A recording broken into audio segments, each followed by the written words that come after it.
The following is a presentation of the ForceCenter podcast feed.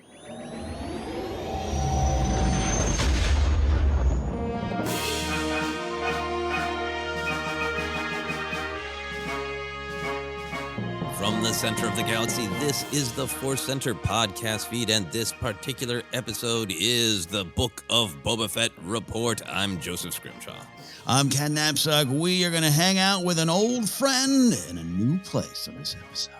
That's right. The Book of Boba Fett Chapter 5 is basically the title of it could have been, and the sub-book of The Mandalorian, Din Djarin. The actual title is Chapter 5, Return of the Mandalorian. Written, of course, by Jon Favreau and directed by Bryce Dallas Howard. About, 48 minutes-ish of actual story. And just, I think, a big surprise for lots of people. We had the music cue that suggested that Fennec and Boba would be reaching out to Din Djarin for help. But, man, that that music cue at the end of last week's episode was like, look, we're playing fair. We're telling you, not subtly, not like he's going to be one in a lineup of 7. But get ready for the return of the Mandalorian. We always like to set the scene for our viewing. Did you have your normal midnight viewing with your partner? How'd that go? Well, a little bit later, there was a delay, and it was about 12:05, and we ended up watching about 12:30, right? So it was a late night. But about 12:05, I was just kind of relaxing, trying to find the Force. I was antsy, ready to press play. So I just was still kind of maybe playing some video games. And I did that thing where I started to reach for my phone, just and I gotta put the phone away from me. 'Cause I'm going to just absolutely accidentally stumble onto someone going, oh my God. And then Cad Bane showed up with a birthday cake, and Bosk was there, and Annie M was there. And I just Bosk burst out of the birthday cake.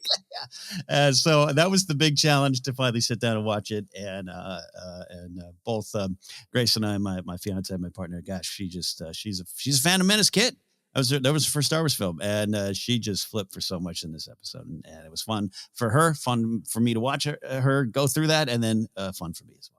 Yeah, I had my normal kind of midnight viewing. I didn't nap. I tweeted a picture of Dooku in his exquisite pajamas that I screen capped. I took from one of our Clone Wars reviews, where he's just chilling with no blanket. He's so powerful, he doesn't need a blanket. And it really kind of captured the mood for me of like, okay, at about 10:30, I'm tired. And it's just like 90 minutes. So yeah, as always, my wife goes to bed, and then we watch it together the next night. And when my wife was going to bed, I was like, I will try not to make noises. I know I yelled pretty loud when the LEP, the rabbit droid, showed up last week. And she was like, I love it when I hear faint screams. So I let her rip a couple times, a couple yelps of joy and surprise and fun in this episode. So that was really, really great. Mm-hmm. I also go through, I've mentioned before on the podcast that I got a Boba Fett action figure right on my coffee table, and I turn him around to watch his show. And about halfway through, I'm like, oh man, sorry, Boba. And I have a Din Djarin action figure with Grogu right next to Boba. So I was like, I will turn him around to watch with Boba, because clearly this is Din's episode. It is, a lot of people saying an interlude in the Book of Boba Fett, and I think that's appropriate there. But I had that reaction. We'll talk to the overall picture, but the moment it starts and he's there, and I was like, oh, they're just going right to it. I was like, I just didn't realize that they were really just going right to it. Yeah, absolutely. Well, let's dive into our overall reactions, and let's start with that. Were you at all bothered by the fact that this was a chapter of Din's story? Did you expect it to cut away at any point of cool, we're going to catch up with Din for a while, but now we're going to come to Boba? Did you wrestle with that at all? I wrestled with it in the sense of I miss Boba Fett. I missed him. I miss Chrysanthemum. I miss Garza Fwip. It's not a criticism of the episode. It's just I personally am so on board with the world they're building over there in that storyline, both past and present, that I kind of was like, oh, I guess I'll wait till next week to my new friend Boba, who I never really hung out with in high school, but now I'm friends with. I did miss them in a way, but I think, I don't know why we just all of us, you, me, and listeners, been watching Star Wars for so long now. That about 2 minutes into the episode, I was like, this is clearly going to be all Din, and I'm going to be here for the ride. Much like a lot of people I hear talking about too, the Bad Batch going to spend a couple episodes with Hera and young Hera and everything. And it's like, that's part of this bigger book, indeed, like everyone's saying. And I just went along for the ride. Yeah, absolutely. I felt the same way. I definitely I was so excited to see Boba Fett just grumble his way through an adventure, or maybe pet an exotic creature. I've really been loving the whole vibe and the performances Mm, from the main actors. So I was really excited to spend some time with Boba Fett. And then yeah. thrilled, hooted when it was Din. And then as the episode went on, I think I had a little bit of that, like, okay, just let it go, because Mhm. I feel like what it was is like, okay, I came to this show expecting a really delicious pizza, and instead I got really delicious pasta. Like, still a delicious dish and very much related. So Yeah. stop whining about the pizza and enjoy your pasta, is what I said to myself in our endless food analogies. Force Center and food together again. Yeah, it would, and if you're a giant Boba Fett fan and you're a little bummed that you didn't get a little bit of Boba Fett, I totally get you. I'm there with you on that. But this is clearly a bigger journey we're on together, and I do think it's so fed into the themes of the series overall that there's a lot there. But Boba Fett will be there for us.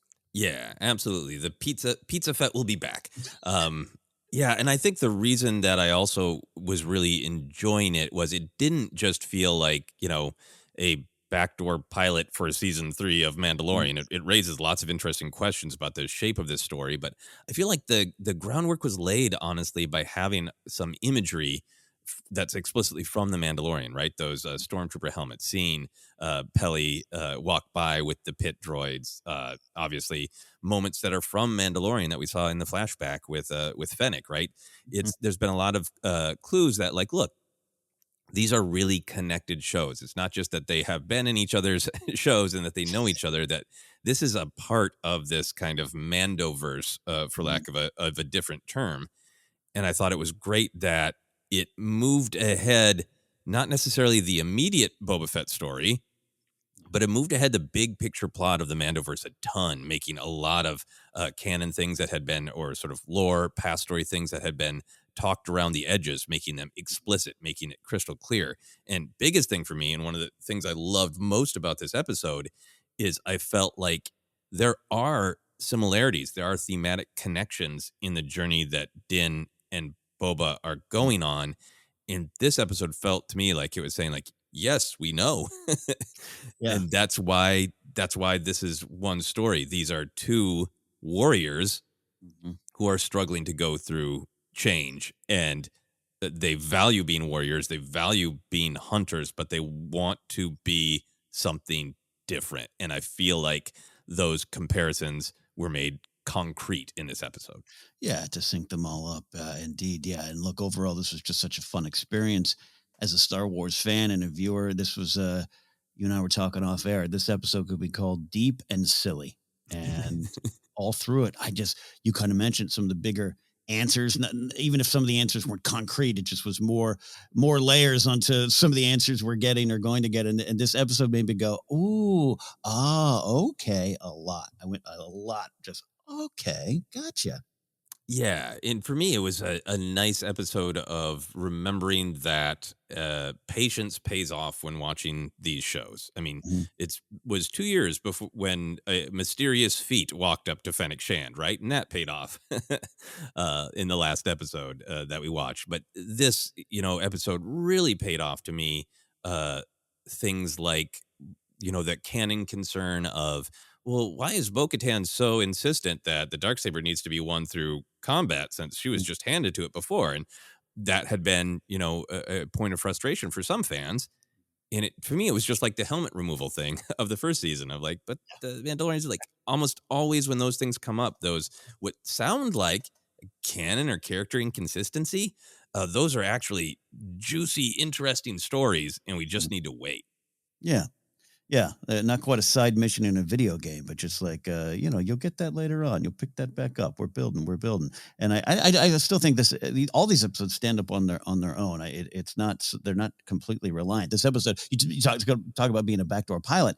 If you just happen to be a Boba Fett fan and you had no idea what the Mandalorian is, you get a sense early on. It is kind of a reintroduction in a way, and it all syncs up nice as we wait for those answers too.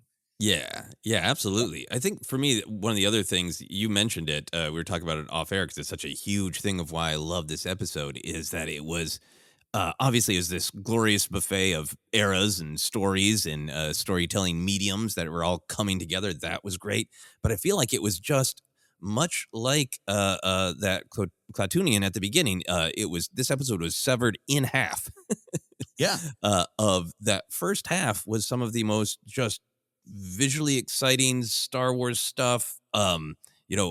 Battles on bridges above space with shields, one assumes, but lots of fighting, lore, dark sabers, all sorts of like the part of Star Wars that is like cool and badass and the kind of thing that if you said to an original trilogy kid, like there's a Boba Fett guy, but he's got a lightsaber and he has to fight another bigger Boba Fett guy because that one wants the lightsaber, the kind of stuff you'd go, cool, Star Wars is so badass, cool. Yeah.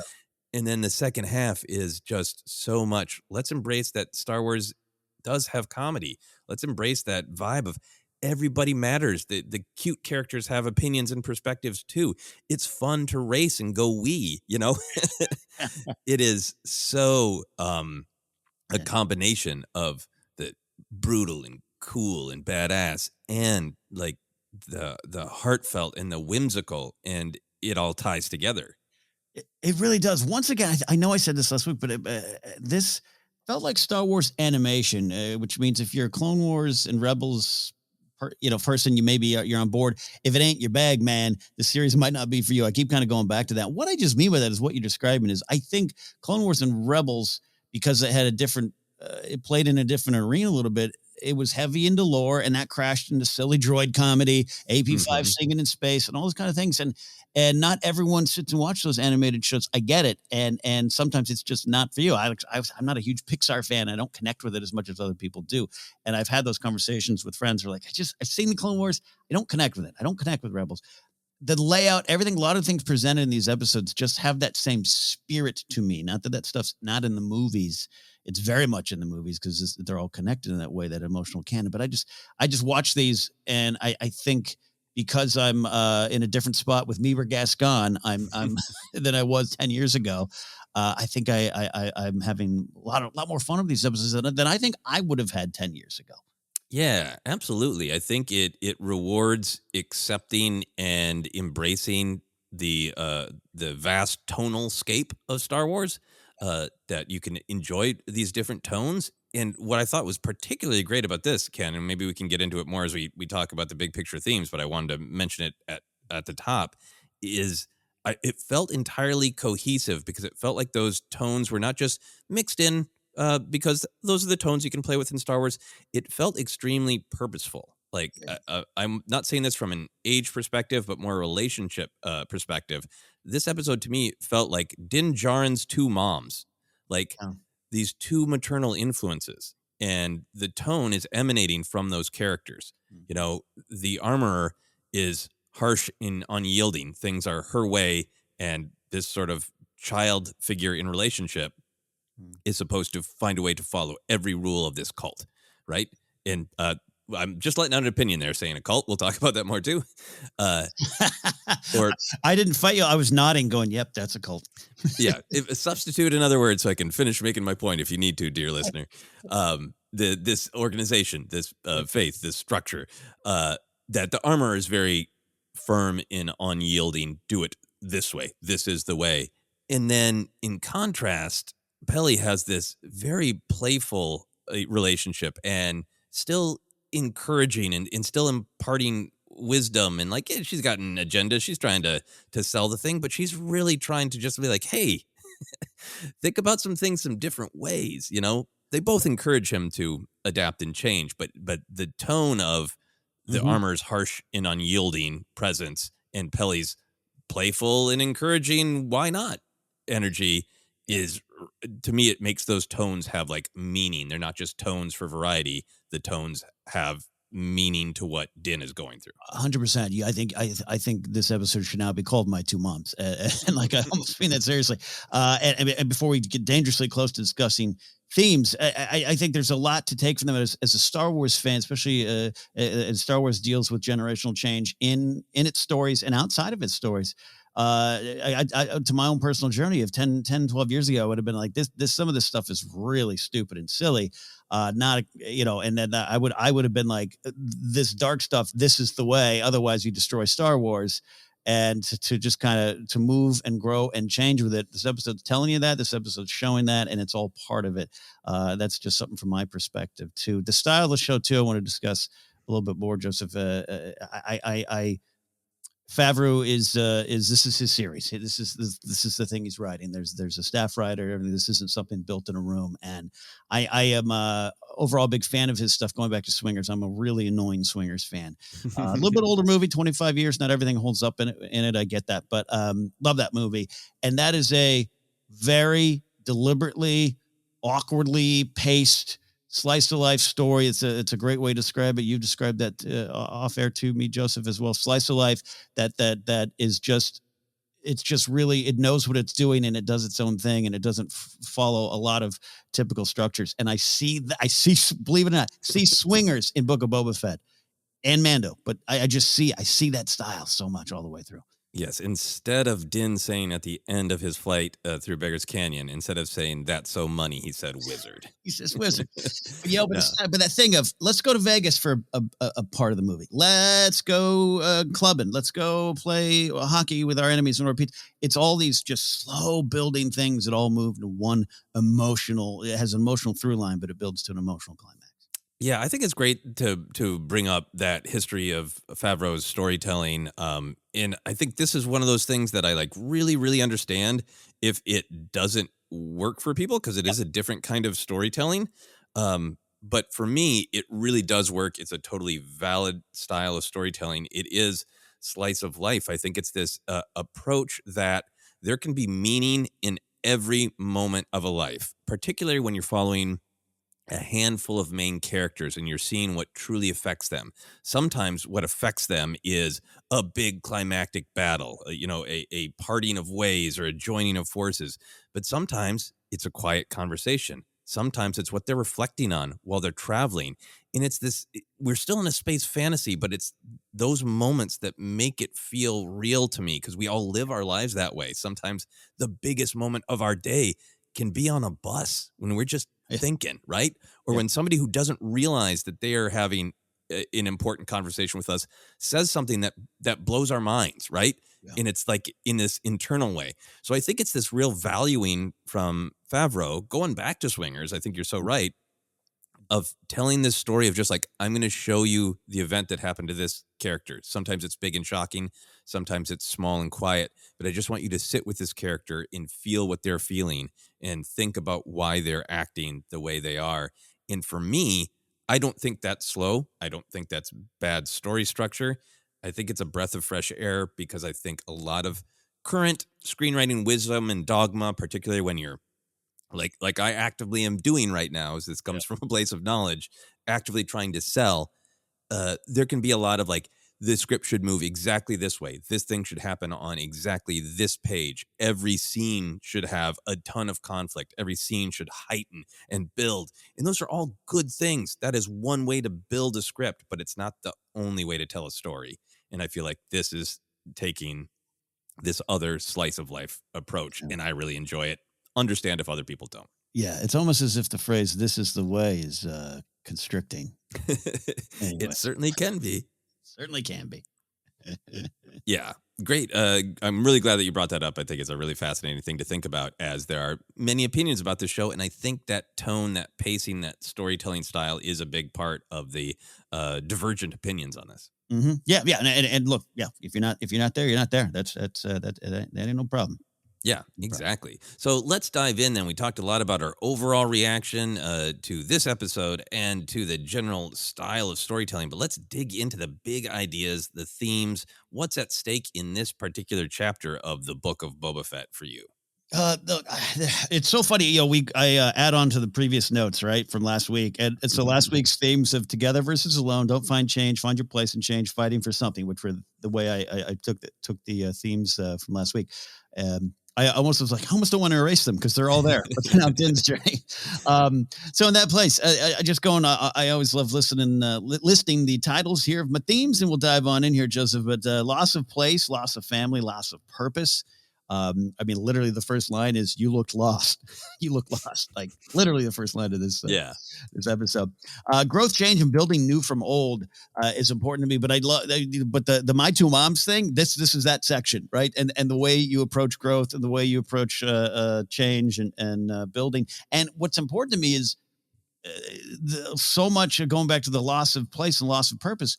Din is someone who went on this wonderful journey and got to a new place.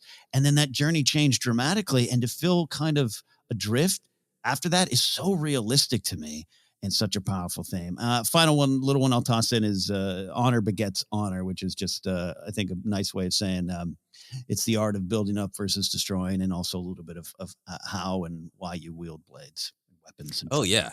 No, I think the fact that both his moms are trying to help him master something new, and he is grumbly and stubborn about it. That's a huge connection too. Of can you master the Darksaber? Can you accept a starfighter? Yeah. Can you master a starfighter? Even down to having very very similar lines of instruction about how to embrace that. Mm-hmm. Yeah, I love everything that you're saying. I think for me, the big idea was struggling toward change. Yeah. And this is where I really liked right away that it just went in your head, even if you're not being deep and analytical, well, he just went on this journey where he was changed, where he adjusted his creed. He took off his helmet to connect this young creature, this young 50-year-old creature. Now what? And it's just that he is trying to go back to what he knew, and it immediately ties it to the journey we've been watching Boba Fett go on of like, I am trying to change something. Mm-hmm. And I think Din is in the process of being changed, but he is not entirely accepting it yet. Right. Yeah. I think it's a great action scene, but it's also like amazing that I love that you point out the line of "You look lost," but that action scene is him clumsily wielding a new weapon and just butchering in a butcher shop. He's just like the fact that it's a butcher shop, and that's kind of the most violent we've seen Din. Yeah. And like literally, wounding himself, hacking limbs. It's just such a picture of somebody who is normally kind of calm and collected, totally out of step, Yeah, I mean, you could get into the deep philosophies of weapons like that with the Jedi, and we will. But you're so right. The taking the time to walk through the butcher shop or the freezers of the behind the deli. I'd love to go to see the front of that store where I can get some good Ronto meat. Yeah, just everything, and him being hurt by his own weapon, and just bisecting this guy, just everything. It was in your face violence, and because we literally hear some lines from the pilot episode, chapter 2 of Mando, Weapons of My Religion. A lot of he is just so back to where we first found him. And that adrift thing just really, you just really feel that in that opening sequence. Yeah. So I thought it was like a great action sequence, but it also set the tone of like, he is trying to literally find his way back to his people, find his way back to his covert and, where he left off before this whole Grogu thing. Yeah. But not actually adjusting to what has happened to him. On a comedy side note, I'm sure it already exists, but man, I'm looking forward to the videos of a more elegant weapon for a more civilized age, and then jump cut to the hacking, him cutting his own foot or his own leg. Yeah. So I love then that we see the reveal that he's just trying to go back, and we know that he's changed by his relationship with Grogu. But he tries to go back to the old ways, like literally the old ways, not just like his day-to-day life, but a philosophy that is based in the old ways. And he bumps up against all this rigidity, right? I wrote down a couple lines from the Armorer, just following ancient songs and prophecies. That's the way it's always been. This is the way it's gonna be. This is the way that the Darksaber works. If it is won by Creed in battle, he gets pushback that it isn't good enough, that he didn't personally kill Moff Gideon, and left him with a New Republic tribunal. The armor kind of scolds him about the existence of the spear, of the Mandalorian steel is meant for armor, not weapons. Uh, it, it she There's a little bit of pushback on Grogu immediately of he wants to make something for Grogu, and she's like, but that's not the way Jedi work. Yeah. Even talking about, we'll get into all of the canon details of everything she says about Yeah. Mandalore and the vicious subtweet to Satine Kryze and her leadership, as well as Bo-Katan's. That line of only those that walked away escaped the fate prophesized in the creed. Like, everything she's saying is about our way or the highway. Yeah. And it's this just kind of shock, I think, to Din's system. It almost felt to me like kind of the stereotypical story of, like, you got a group of friends, and then maybe in high school, and then you go off to college or walk Europe or India and come back and try to just fit back into the groove. And it's not happening. You're saying a bunch of things that to your friends are like, yeah, no, that's not the way, Yeah, look, this is not the first time nor the last time that we here will talk about Frodo's journey and Tolkien playing with those big hero's journey stuff. But the moment of them back at the pub at the end of all of it, when the four hobbits are sitting there ready to have a pint, they look at each other and they're like, "It ain't the same."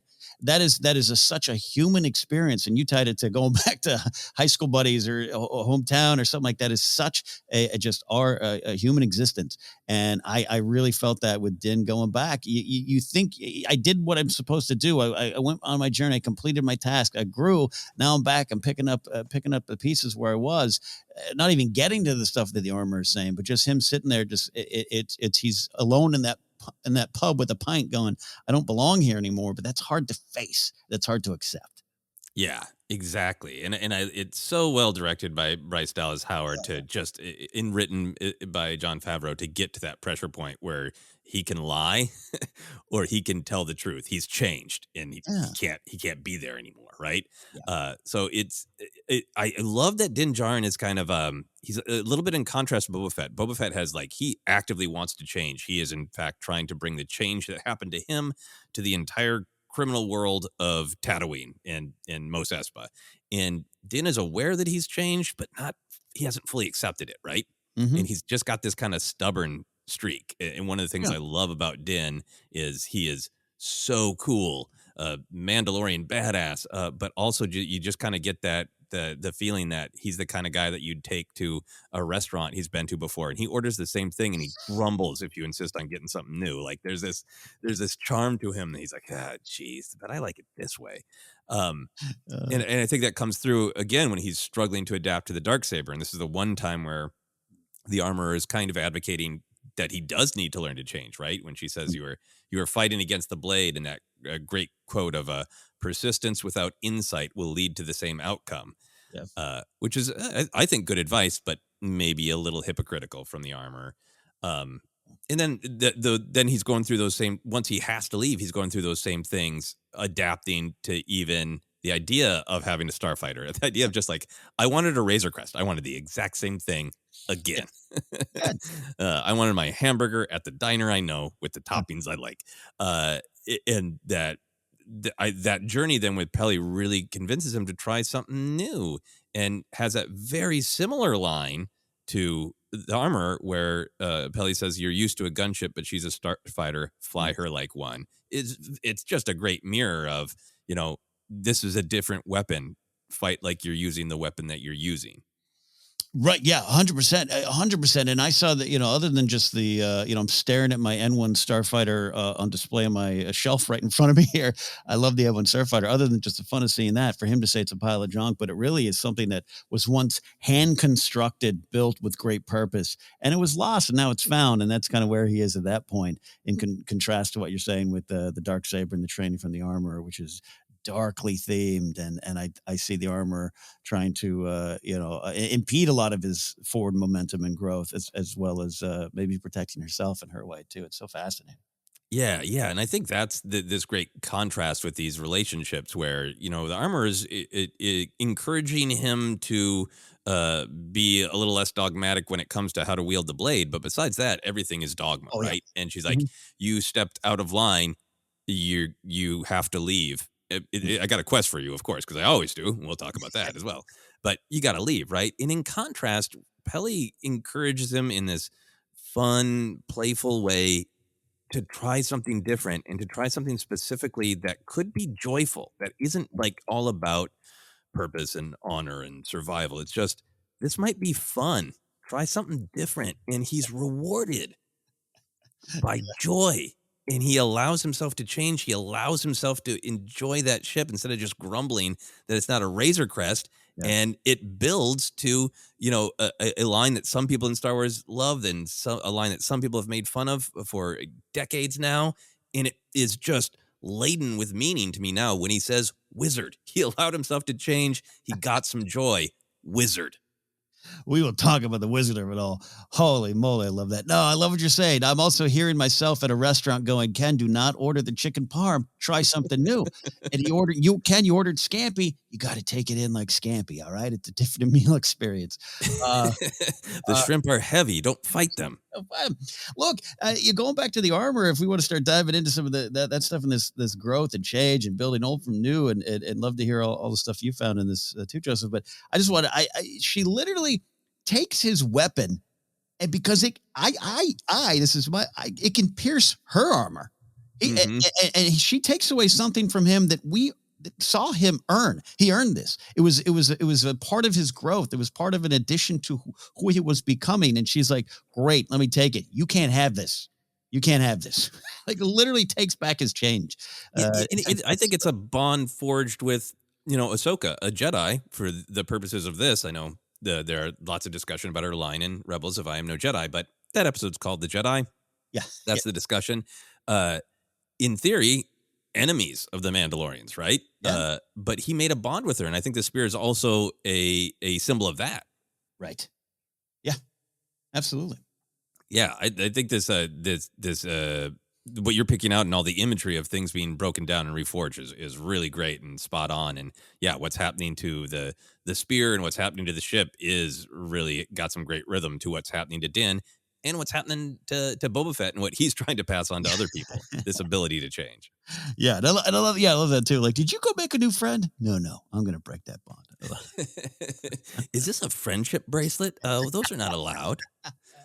Although I think that's what's being forged for Grogu. Yes, we can talk about that as well. What are some other thoughts that you have on that big picture idea?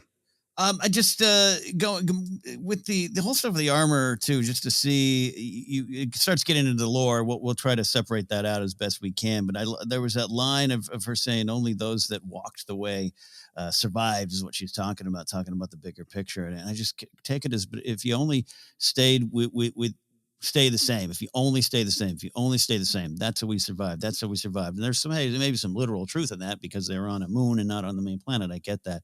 But I just, to see him running up against that and the building up versus destroying. And we talk about light side versus dark side and how that manifests in so many different ways in Star Wars. I'm not saying the armor is a Sith. I'm not saying that, but just to see the energy around it, my perspective of the armor, and I think yours as well, Joseph, it just changed over the years. Still a cool character. Love Emily Swallow. Love the design. But this episode was like I was creeped out in a way. Like I just wanted him to run away. Get away from there. Get away from No, I think that's for my money, that's the story being told. And I don't think in Star Wars, it's very rare that somebody's just a bad person. I think some trauma happened to Palpatine and he had some choices to make a better choice and he didn't take them. But other than that, a lot of Star Wars is about people and the choices they make and what they tell themselves about the choices. And yeah, I think the armor is a fascinating character who has lots of great things, has, the power of tradition and believes in unity and protecting family. Unless they want to duel one another, then all bets are off. And that's a part of the philosophy that, hasn't worked. But yeah, there's this image of her of not only is it this sort of rigidity, this is the way, it's a dogma that cannot be questioned or adapted to. Maybe you can atone with a quest is as far as they go. But yeah, she's. We'll talk about this more in the canon and lore section. But yeah, she's actively pushing back against the leadership of both Bo-Katan and Satine Kryze, where they said, "Hey, this constant conflict between Mandalorians and this perspective that the only strength is combat and violence is destroying us. So we have to try a new way. And everything that the armor is standing for is no, opposite. Strength is strength. It's armor. It's tradition. It's fighting back. It's dueling. And where does that lead them? Hiding in various basements throughout the galaxy. There is a real thing about fear, of the contrast between this is the way, hide in a basement, I will send you out on a mission or two, versus Peli going, take it out for a ride, and him zipping through the stars, Yeah, when she's talking again, I know we keep saying we're teasing the lore talk, but the meaning behind it, the why of some of this lore talk is so powerful. Just her, you touched on it, Joseph, but just like her talking so bad about House Grease. You said subtweet. That's beautiful. I love that modern description of it. But look, what is she saying? She goes, hey, they lost the way. And she's just going, see, they tried to change. See, it cost them. It cost us all. Don't change. Don't have a different point of view. Traditions are great. I'm all for traditions too. I'm a baseball fan. You know how many superstitious traditions I have? Like baseball. I get it. But like to have her sitting there just kind of be like pointing at a PowerPoint going, see, they tried to change. We all died, right? Not good. Don't change. Stick here. And you're so right. Then the flip side. Yeah, I don't know. Go fly. Data Jawa. Try something new. Data Jawa. Why not? Yeah. And also just like for me that I think traditions are absolutely great. But they also have to be questioned and go, why do we still do this? Should that tradition evolve so that we can have the beauty and the connection of the past, but also reflect that we're changing and evolving, and that's natural. And it feels like that's what she isn't willing to do. I don't think she's accurately assessing why the Mandalorians fell. And I love that this picture of that they have that great back and forth about, she's saying, well, the Jedi don't allow attachment. And Din saying, well, isn't that our whole thing? It's like, yes, unity, absolutely, protecting one another. Also, there are only 3 of us left, and I highly encourage the 2 of you to fight and maybe kill one another. Like that, to me, there's a little bit of that philosophy that like, okay, that's great to have these traditions of unity. But if you also have this tradition of everything is a zero-sum win-lose duel to the death, that's a dangerous form of unity. I need a T-shirt to finally, just so I can say it every week. But light side builds, dark side destroys, and it shows up in so many different ways. Yeah. I think for me, one of the sub themes that are kind of on this topic of the contrast between the armor is I felt like there was a kind of a sub theme of just joy and whimsy, right? The fact that and connection maybe, but in particular, just those images of the idea that Din wants to make something for Grogu, and it ends up being wrapped in a nice little cloth that's in the shape of his head, and that little encounter with the Rodian tyke that makes him, I think, miss Grogu. I think he's staring at that droid port going, Grogu would fit in there real well. There's so much going on, and then I feel like this starship that goes fast, right? We've been talking about hot rods in Star Wars so much lately because of the controversy about the space Vespas. But I felt like spending some time with it. This is explicitly a hot rod of, right? Like it's got the exposed engine on the top, right? It's stripped down so it can go faster. And I feel deleted scene from American Graffiti is what this was. Right. And I feel like sometimes it can just be like, oh yeah, no, chases, fast things, hot rods, that's a part of Star Wars. Yeah. This episode felt like it was spending some time going, but why hot rods?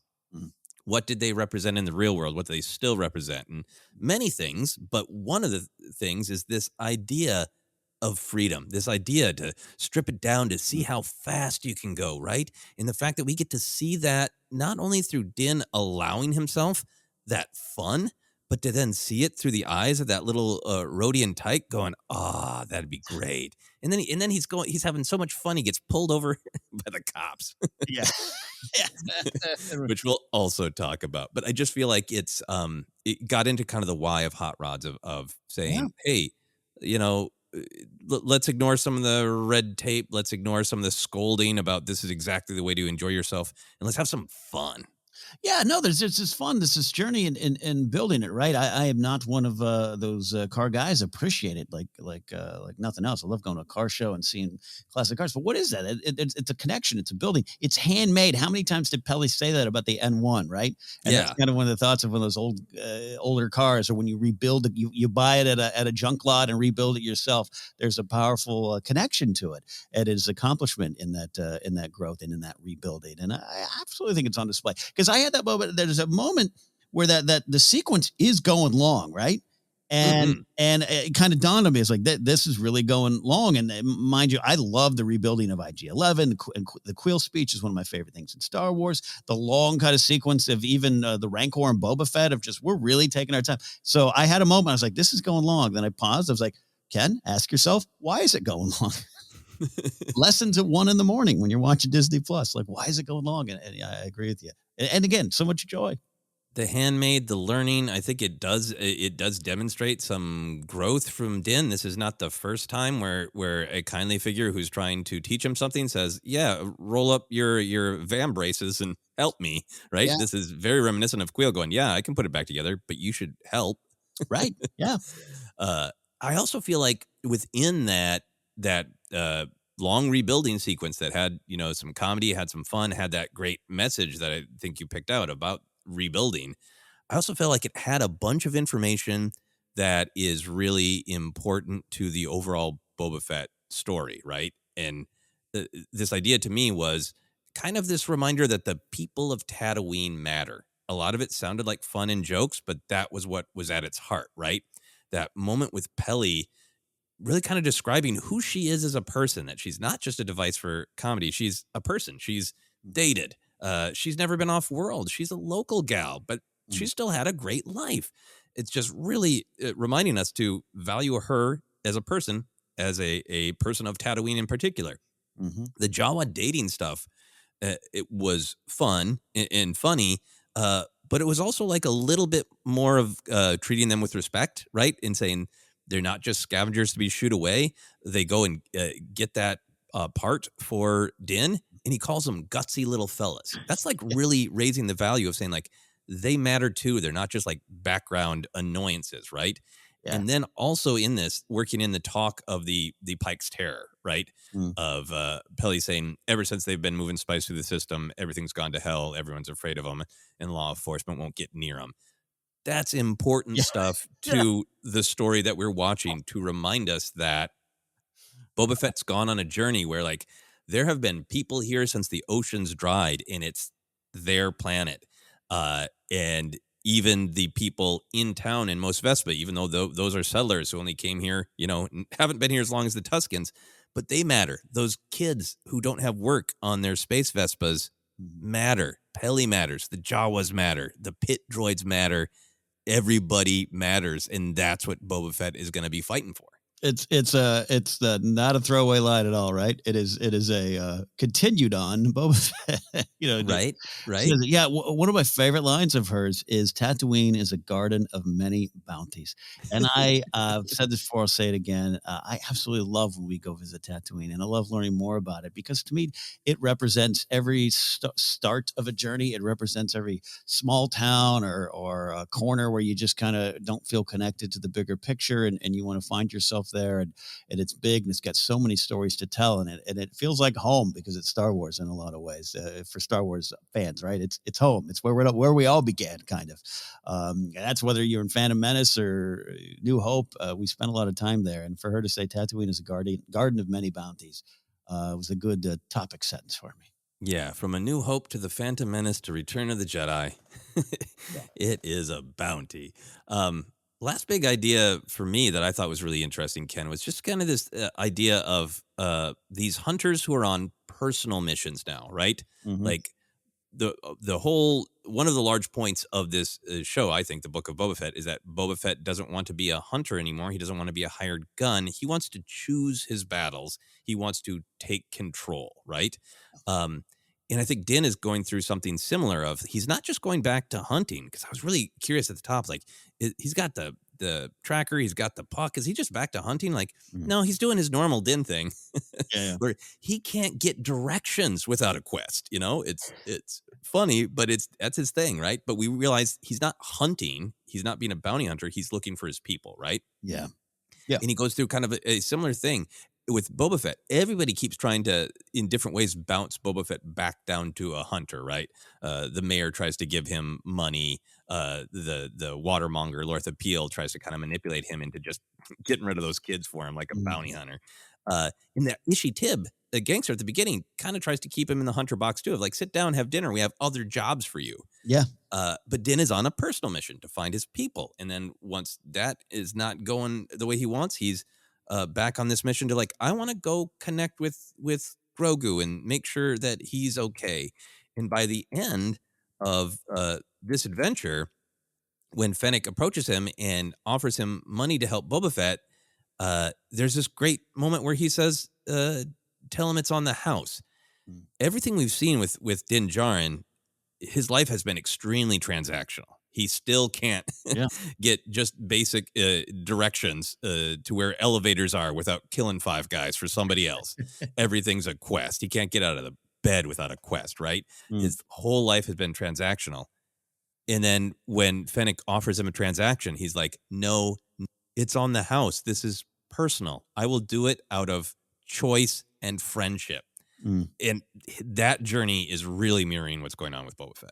Absolutely. And I love the use of Republic or New Republic credits all the way through this. Like even in the beginning, I have no right to that. Take that money. Yeah. Oh, that's such a great scene. Yeah. It's not mine. I'm not here for it. Yeah. You're so right to point it out. And I think that connects a little bit where I put this as I guess you could say a sub theme, or it's a theme we're going to see explore more, but it's a big Star Wars theme. Of I just jokingly said honor begets honor, but there's this that moment is with the Nikto crew with the butchers versus do me the honor of letting me pass.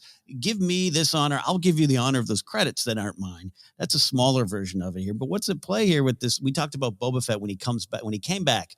We were all like, look, Boba Fett he's Boba Fett, but he's got a code, right? We haven't really seen that before. Well, we did kind of see it explored with Hondo and Aura Singh and all that stuff in the Clone Wars and the code of Jango. To see it now of this exchange of this code, this honor, and how you keep seeing it with Boba Fett, right? From the Gamorreans on up here. I give you mercy, you give me something back. I ask for this, I give you respect, I give you honor, you can give me it back. And just to see it pay off, it's paying off for Boba Fett of they had that exchange in Mando season 2, and I think that's part of the exchange too, and puts Mando in a different spot. You're right. It ain't no job anymore. It is an honor and a duty and part of my journey forward. Yeah. So like, I think that's a really great connection to Boba Fett. And it's the great part of Din's growth of we kind of still don't know what does he want to do? Who does he want to be? Because he's on missions, he's on quests, but it's all personal right now. Yeah. Any other thoughts on this specific episode before we talk about how these themes reflect a larger Star Wars storytelling? I mean, itching for some lore later on, but absolutely. Let's get into the bigger themes. Yeah. So how do you feel like this episode reflected the larger story, morality, perspective of Star Wars? What other themes did it tap into for you? I think for the big stuff in Star Wars, I went to one in particular and spent probably more time than I should have going back and watching the Dark Trials of the Darksaber this morning. And again, we'll tie into lore, but I just Star Wars does ask that question, and you and I talk about a lot of how you fight, how do you fight, why do you fight? This one even getting down to why do you wield a weapon, and this mirror image kind of scene and sequence with the training of the Darksaber and looking at Kanan and Sabine, and then looking at the armor and Din here. It's very similar, and you're right. This is one of the things where Armor is saying some things where you could go, no, she's right, and you see it, but just I loved watching Sabine get done. There's so much going on with Sabine and her trauma and facing a lot of that stuff, but everything she's being taught by Kanan is to connect to the blade, is to feel it. And she says, it's heavy. And then it gets lighter. So training goes on, and he's teaching her defensive moves, and he's teaching her a different philosophy. And the armorer is like, well, you're fighting the blade. You need to fight your opponent.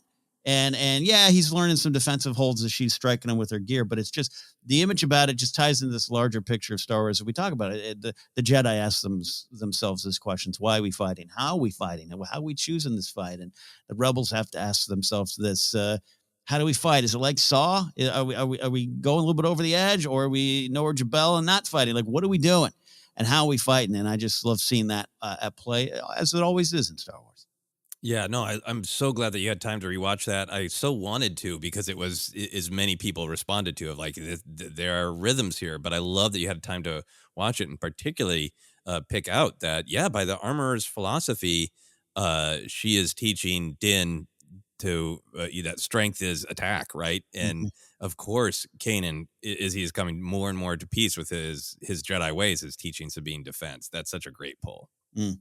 Yeah, I love the Trial of the Darksaber episode. I really do. It's just, when you don't watch something for like a year, you have to go back and just it is poetry. It rhymes. I've heard that before. It's pretty stunning. Yeah, and these are my favorite rhymes in Star Wars, where they're like rhymes or slant rhymes, where like Yeah. parts of the word rhyme, but not the other part is really great. In terms of Star Wars poetry, for me, I loved the explicit examination of attachment. Right, I loved that the armorer knows the Jedi and their ancient ways, and that they forego all attachment. And I love Din pushing back and saying, "Well, that is the opposite of our creed. Loyalty and solidarity are the way." Which it's hard not to have those words ring while he and Vizsla are brutalizing one another over who gets the sword, right? Yeah. So I think there's a lot of these questions of attachment. When is it a weakness and when is it a strength? Which really matches the campfire conversation between Fennec and Boba last episode, where Fennec is coming at things from a more cynical or a realistic point of view of like, everybody's got a knife aimed at your back. You got to be on your own and looking out for yourself. And, these Tuskens with all their group unity have made you weak, made you soft, Boba Fett. And he's like, no, they made me strong. Connection is strength. Yeah. That argument of when is attachment weakness and when is it strength is all through this Book of Boba Fett show. And I want to talk for a moment here, Ken, about what it is that that Din is making for Grogu, because it looked to me like what was being forged is little links for a chain, right? Mm-hmm. Which speaks to attachment. The fact that he wants to make something for him, the fact that he's not willing to let go of, like, I'm not trying to take him back. I just want to make sure the Jedi's being nice to him and he's not scared.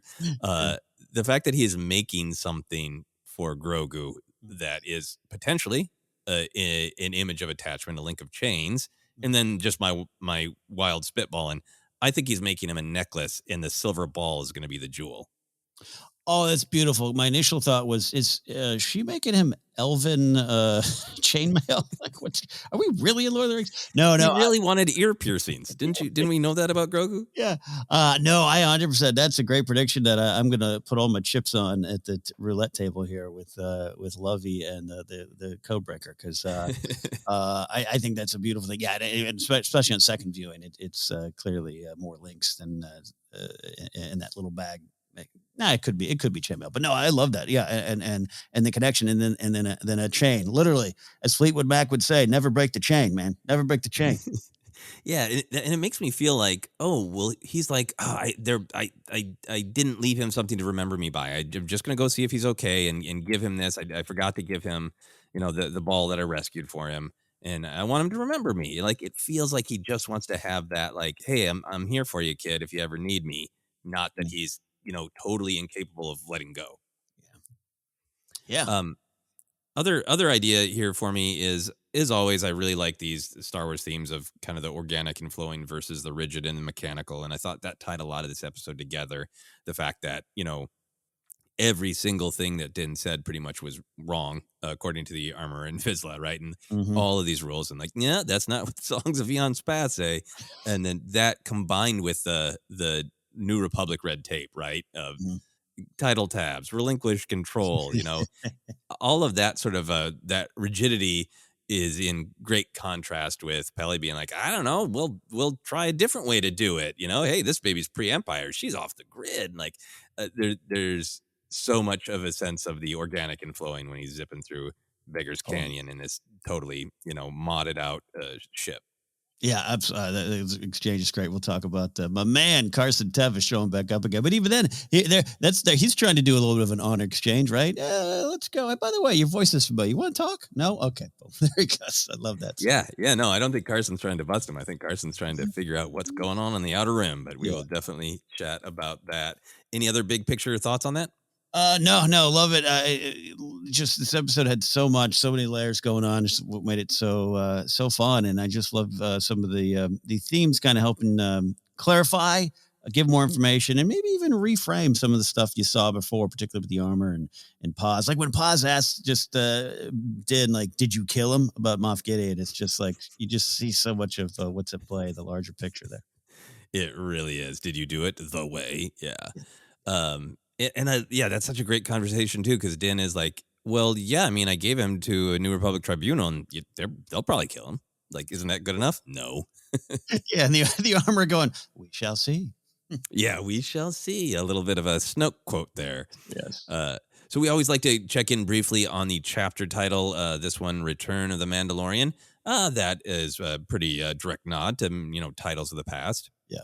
I'm sure some people have heard of the film Return of the Jedi, but beyond that, and just announcing this is a Mandalorian episode. Did you get anything more from that title?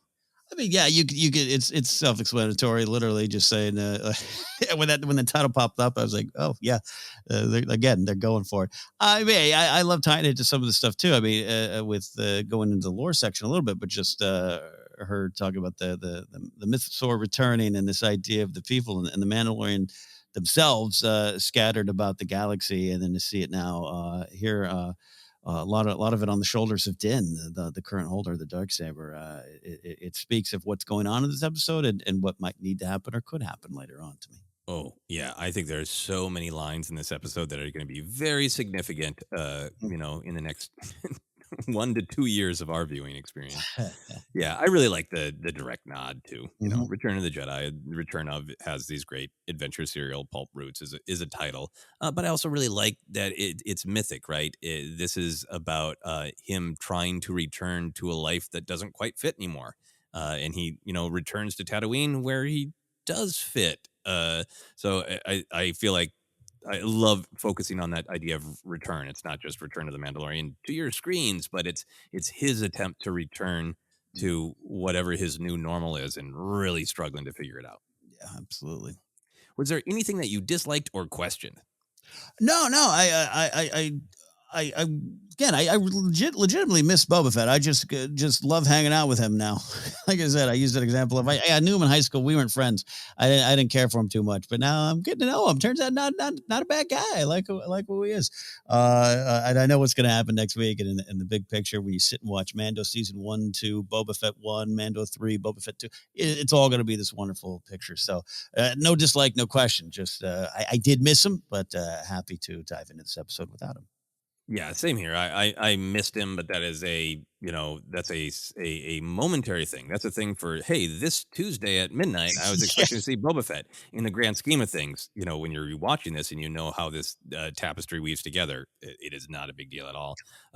Only minor thing for me, and this has happened a couple times with Pelly, is I've come to really like Pelly's comedy, and the performance has always been great.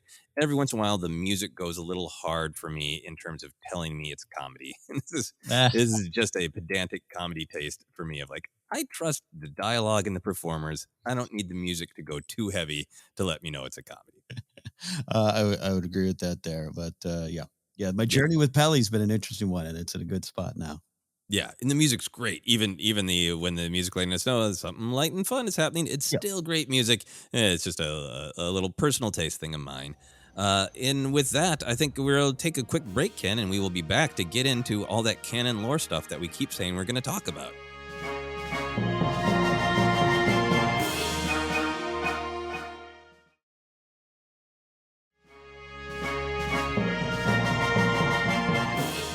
And we are back to continue our discussion of the Book of Boba Fett, Chapter 5, Return of the Mandalorian.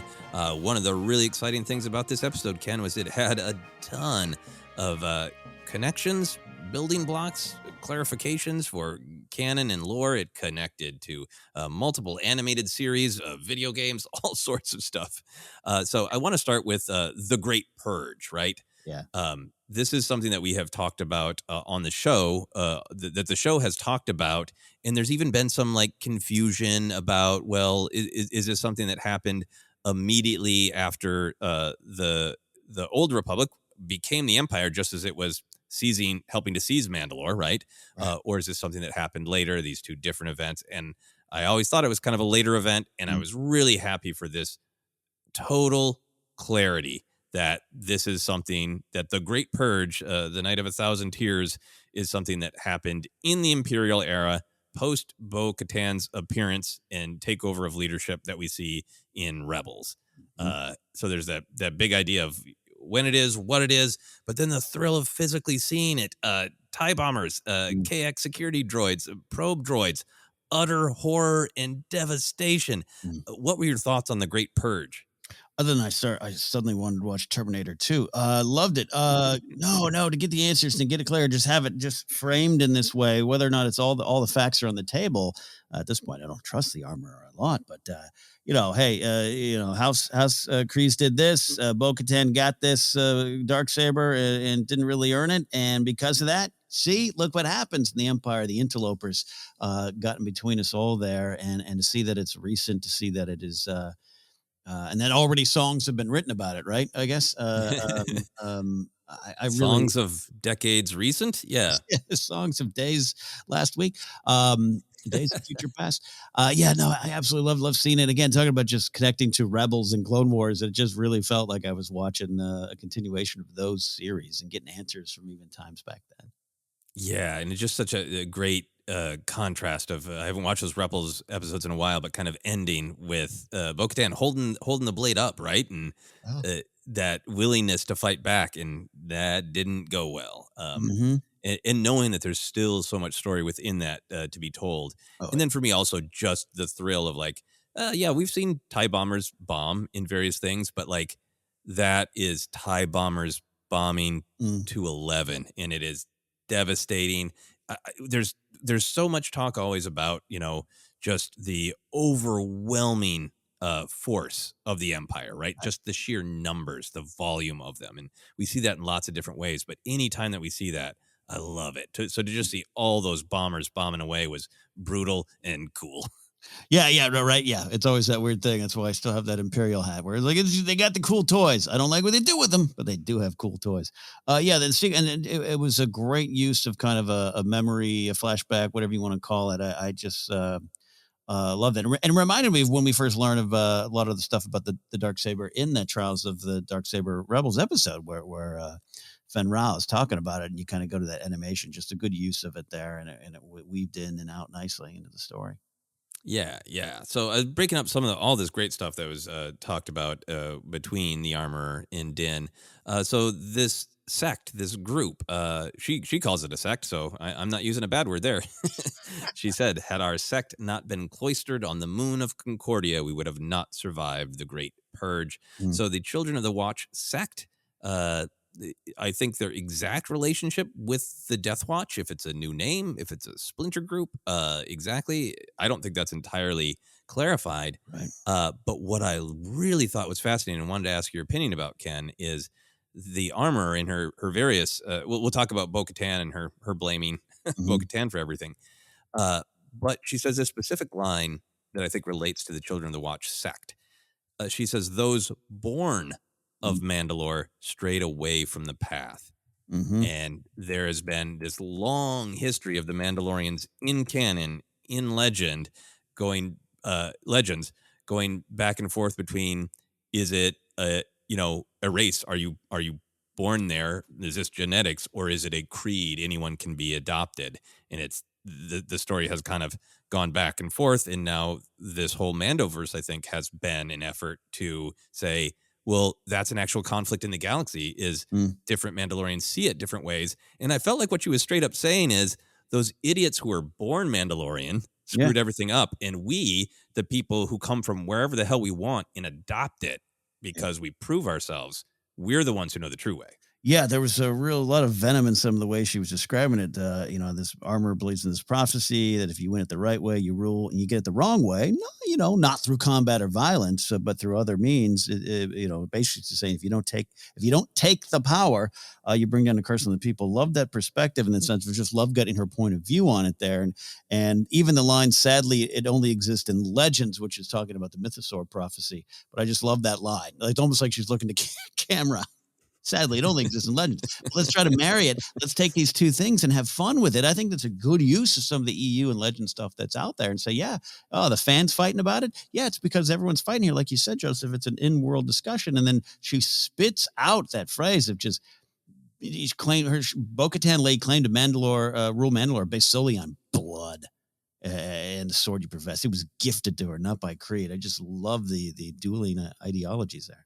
Yeah. I think it's one of those things that I think sometimes the contrasts are where the story is. And for me, it's just really important to sift through sort of canon, right? Mhm. If you suddenly said, yeah, spice is not made on Kessel, it's made on Dantooine. Like, well, that's just kind of like a fussy detail. And like, well, why change that, right? Mhm. But things like, do you wear your helmet or not?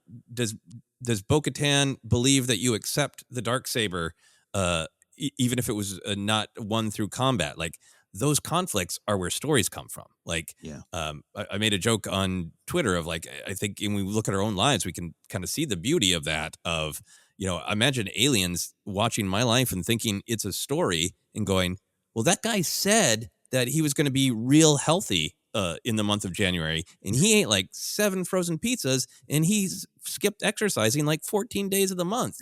Like, this story makes no sense. Like, no, Yeah. that's conflict. It's tragedy in my own life, which I need to work on. But I just love these. They're not canon inconsistencies. They're conflicts of who we should be and how should we be, and what are different people's opinions of how should we be. Yeah, one of my favorite things is just the idea of any story, but particularly in Star Wars, is something a character says. It's not necessarily fact. It's Love what that. they believe, yeah. Yeah. And sometimes it's a just kind of easily checked off fact, and Yeah. you don't want it changed. Yeah. Greedo's a Rhodian, right? Yeah, don't want to change that. It's Yeah. Yeah. but what people believe. And I'm just really fascinated to see how big of a discussion that's going to end up being in this Mandoverse of birth versus creed. And I Mhm. still think the fact that we spent such a big chunk of time on this might just be leaning into where this big picture story is going. But I feel like there is still room for Boba Fett to this whole show. He's been wrestling with the Mm. shards of his identity, right? Right. Of bounty hunter and son of Jango Fett, and the Mandalorian side of it. How does he feel about that? Obviously, Jango appears to have been a Mandalorian by creed, Mm. but did Jango impart to Boba that has any meaning, or does Boba just not care about that? I'm really fascinated in the fact that we spent some time on that. Makes me feel like that's still a possibility. Yeah, no, it's a dangling thread for me, and all the things going on with Boba Fett, and that it was introduced in his return in Mandalorian, right? The talk about Django, and remember all the conversation and YouTube videos about was Prime Minister Almec right or wrong. I love it. I do want it to be dealt with, and if if it becomes this, and again, it's not transactional, but just like, all right, you help me, I'll go back and help you, Boba Fett. And guess what? There's another thing at play going on here too. Do you want in on this Mandalorian thing? Yeah, and the weight of the armorer saying, "Well, then you are no longer Yeah, Mandalore," right? Uh, and the idea that people like Boba and Din could come together and even partner with Bo-Katan and go, yeah, we're gonna adopt a wider view of what it means to be Mandalorian. We are not going to be dogmatic either way, that it's just birth or just creed. yeah, mm, love that. Yeah. So you touched on some of this great stuff with Bo-Katan and the Darksaber, but I love that this is the story that it was gifted to her, right, by Mm. Sabine, right? Yeah, And now when we catch up with her again in Mandalorian, she really wants to win it back through combat, which suggests that she feels. I felt like suggested in the previous season that she feels like that might be part of the reason that yeah, her leadership failed. So how much is Bo-Katan in absolute agreement yeah. with the armor? I think you said part of this line, but I wanted to examine it again. The armor says, if, however, it is not won in combat and falls into the hands of the undeserving, it will be a curse onto the nation. Mandalore will be laid to waste and its people scattered to the four winds. So it's just fascinating that Bo-Katan might agree with the armor's argument that is this ancient prophecy is true. There are no other reasons that maybe this massive empire managed to stomp on us. It's just that you didn't check these boxes, and therefore this fate befell us. It's so much about fate and curses and ancient prophecies, and not about individuals and choices. Yeah, it could become almost a self-fulfilling prophecy here. Yeah, if you and I didn't go back and watch this moment, but it's like Bo-Katan wasn't even like, I mean, gifted is the correct term, but also I would say it was relinquished, right? It was just like, I earned it. Here, hot potato, you take it. And, at the time, it's a great inspirational moment. I almost hate spoiling it for people who haven't watched Rebels, but it's a wonderful moment in the show, and all the houses kneeling before and showing their support for Bo-Katan. But yeah, and then this goes and happens. So it's like, I guess that's right then. I guess I was wrong to do this. And now to have it connect to that moment at the end of Mando 2, just like, nope, can't do that. Yeah, I can't wait to get a little bit more of her perspective and that what actually happened. Yeah, and how much of this is falling into self-fulfilling prophecy, and and everybody's take and opinion on that is going to be really fascinating. Yeah. And sorry to dive in, but it's like I love your use of like how a lot of that could just remove choice. It could hamper your view on responsibility, but even just more about choice and what to do. And that's a dangerous thing. And, and I'm rooting for Bo-Katan. I'm rooting for House Kreese to rise again. So I wanted to learn. I want to see a little more of that. Yeah, it ties in so great to like unexamined tradition of like, okay, well, that ancient wisdom might be correct, but let's take a moment to ask why? And make sure before we, build everything on it. Also wanted to point out this line. We've already kind of talked about it a little bit, but the armor says, Bo-Katan Christ was born of a mighty house, but they lost sight of the way. Her rule ended in tragedy. So I thought that was great. That's the Satine subtweet to me, because she's born of a mighty house. Her sister was ruler, but both of them lost sight of the way. And this is really, it goes to all these great Clone Wars episodes where we learn there's a massive Mandalorian civil war. And it's where Obi-Wan met Satine, and then Satine is trying to rule in this different way. And then the Death Watch, it has some relationship to the Children of the Watch, will not accept it. It's the warrior ways. It's all about strength. If you want something, you take it. That is what Pre Vizsla spouts, right? Yeah. So by her saying this, she is really aligning herself with, working together, peace, de-arming, that they lost sight of the way, both of the Kreese sisters. Yeah, I'm telling you, it was a fun sequence after 2 years of talking about a lot of this, and particularly talking about the armor. You and I have talked on air and off about this, wonderful character, wonderful design, but also just what's going on there. And as more unfolds, I had a chill, some nerd chills, but also some scared chills, some frightened chills, some creeped out chills. I'll just say that of listening to her, because you're like, whoa, no, I was there because I was watching via TV show. I saw what Satine was trying to do. I saw the change that Bo-Katan went through. And even you, Paz Vizsla, your old family member, Pre Vizsla, not a good dude. So to see it all and to see it just someone kind of translate all that into, how House Kreese gone done messed up. I'm like, oh, God, it was some of my favorite stuff in this episode because it was chilling to watch. Yeah, you do want to go, hey, Paz, want to see some home video about what happened to your guy, Pre Vizsla? Yeah. Where did he end up? What is the chain of ownership of the Darksaber? Yeah. No, it's like the armor. It's like, are you being willfully ignorant about it? Are you just taking it to manipulate and use for your own power? Again, you're taking away a weapon, because I thought, in my mind, I'm like, you don't want that to stab you. So take it away from this guy. Forget your tradition. So it's like she's a very interesting character in the short time we get to spend with her. Yeah, no, I think she's just a great character. I love her. I love that when we meet her in the first season, she seems like this. Makes total sense that the armorer is the height of Yeah. this civilization that is based on this tradition of armor and weapons and the forging yourself into something strong. But she seems like this extremely protective, figure of like I'm Yeah. keeping everybody safe, and she seems very honorable. But then it tips into like are you keeping people safe in a way that is about fear, a fear of change, a fear of exposure? There's so much fear and control coming from fear going on with her. Yeah, yeah. Again, I go your sitcom you've just pitched, My Two Moms, is just it's wonderful though. It's wonderful, man, because it's just to see the light and the dark here play out in a and not in a literal way. No Jedi and Sith involved here, but just to see it play out over and over again in this episode. Mm, Yeah. Well, let's talk about the literal dark. With dark saber training, you talked mm, about going back to rewatch trials of the dark saber. You talked about the great big ideas, but I just want to ask you about like the fun practical canon. Do you like the idea that that all lightsabers, all kyber crystals, function better with a bond and an understanding with their user, but that there's something about the dark saber that is different? That the dark saber really requires more connection and understanding to allow itself to be wielded. yeah, because this is a it's a tool of a symbol of leadership and a tool of leadership, right? And perhaps a weapon of leadership. So there's a lot of weight to it. There should be literal, figurative, and otherwise. And Sabine saying, "Whoa, it's heavier than I thought."